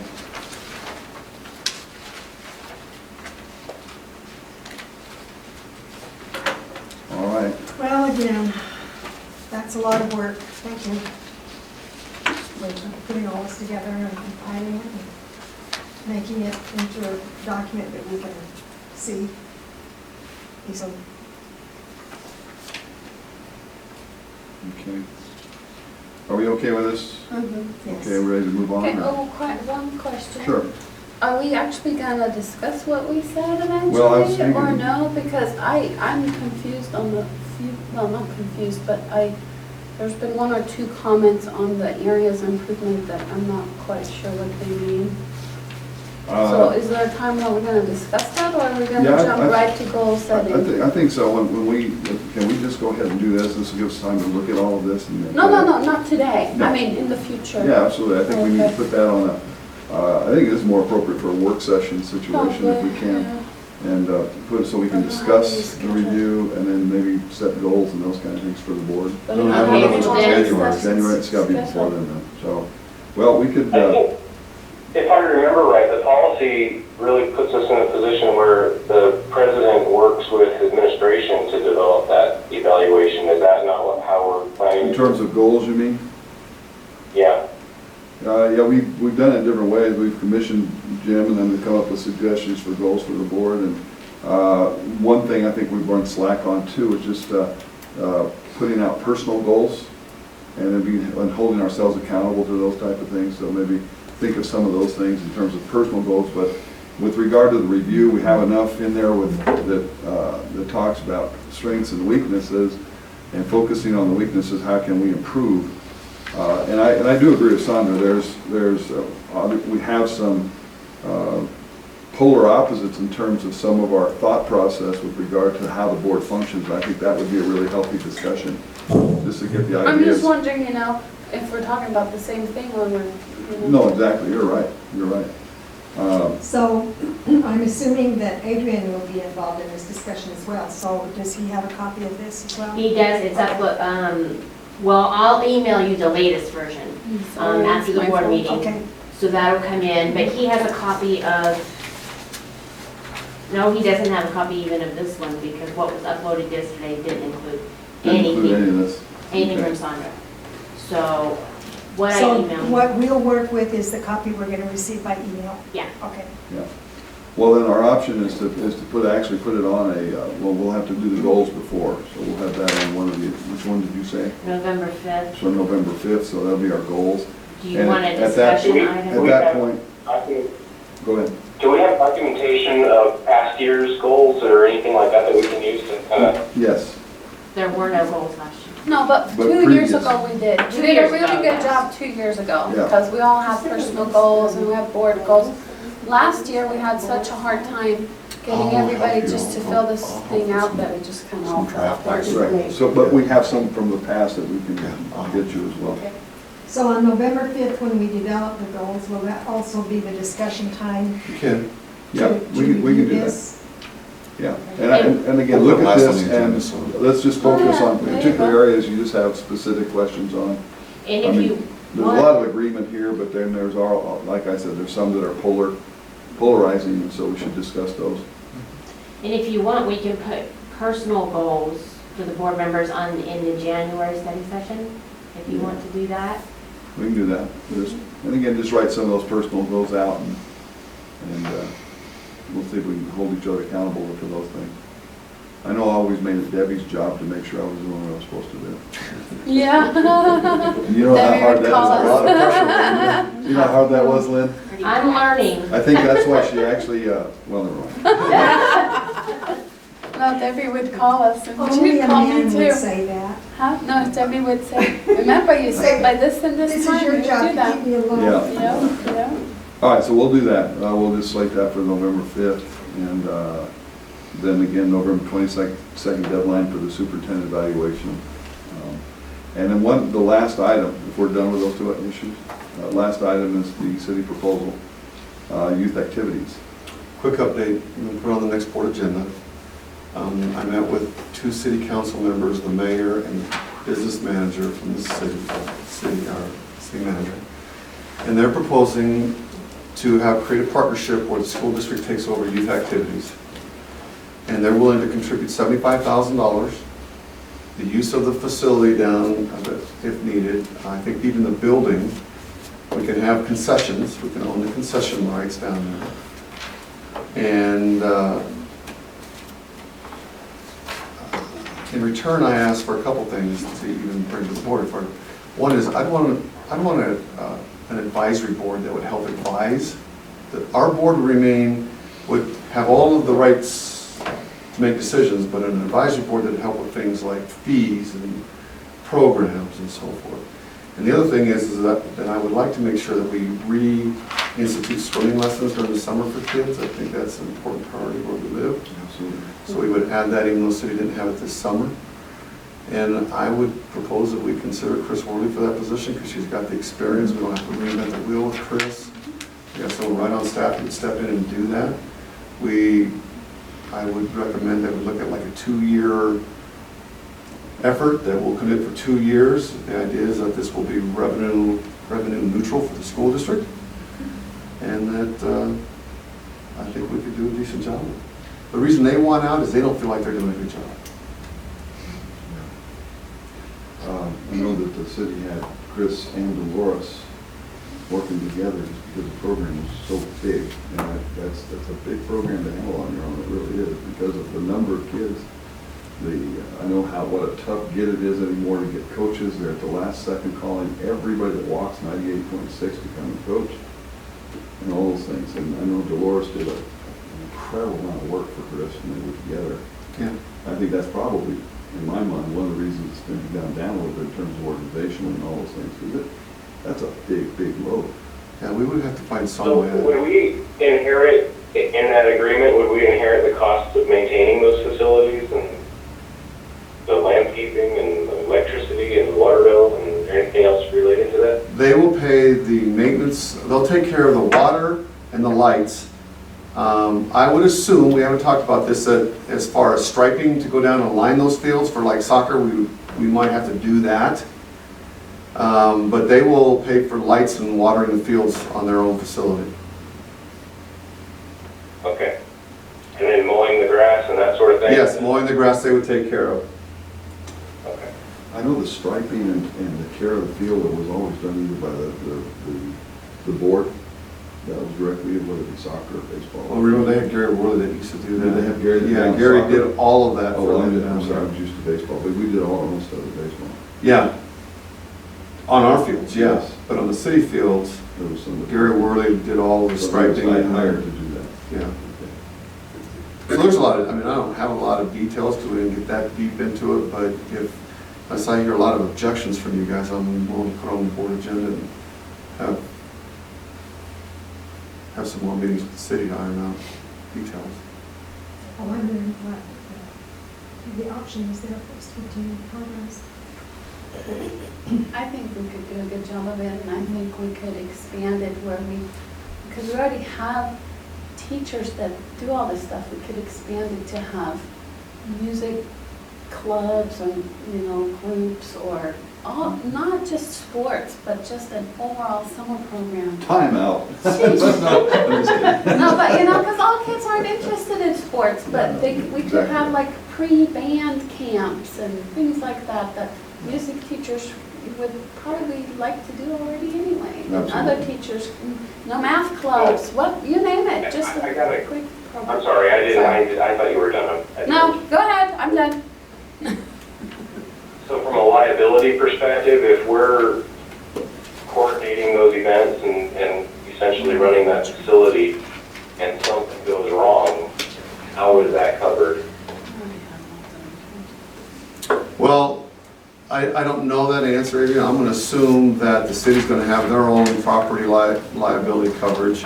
And as a district, we have ours, so I don't know who takes priority in that situation. We'll have to probably define that in our contract.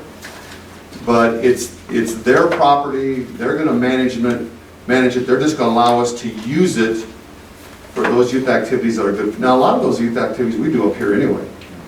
We do basketball up here, we do, Gymnastics, we didn't have Yeah, we gymnastics didn't have last year gymnastics. because of those issues, because the city would not cover the liability. Just music. Well, those are, It's those an are, interesting question. I don't expect a real answer on it, but it's going to definitely be top of mind for me if we're going to be looking at it being in a control position in a new facility. How does that impact the school's liability? yeah, if you guys think of any questions, email me those questions so I can have those when I set up my meeting with the city again.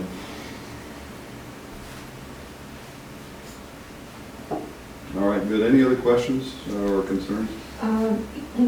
Jim sent out an email about an arrangement with the behavior treatment specialist, and we were supposed to reply to you as to whether we're okay with that or not.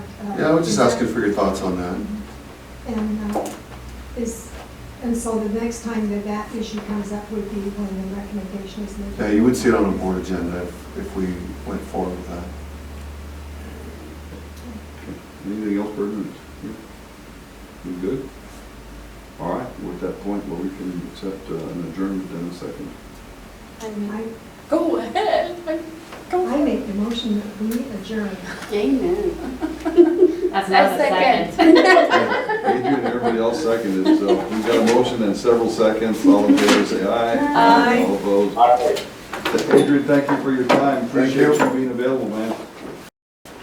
Yeah, sorry to be unavailable personally, but thank you for the virtual experience. Oh, you bet. Thank you, man. Appreciate it. Okay, I do need to get signatures on the AFRs, 3 copies. Need at least 300. Thank you, everybody. You're good. Thank you, Mr. Walker. Appreciate it. That was really awesome bringing those guys up.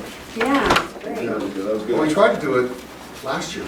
Yeah, Remember, they got right under the top of the middle section, and then Terry got a phone call that her that's right. dad had passed away, so I had to turn around and go back. That's right. Do we sign twice? I think just once on that front page. On this side? What is the 16th today?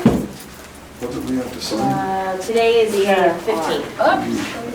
Oops. Go sign. Kelly, thank you. Bob, you have to sign in You're 2 welcome. spots. Okay.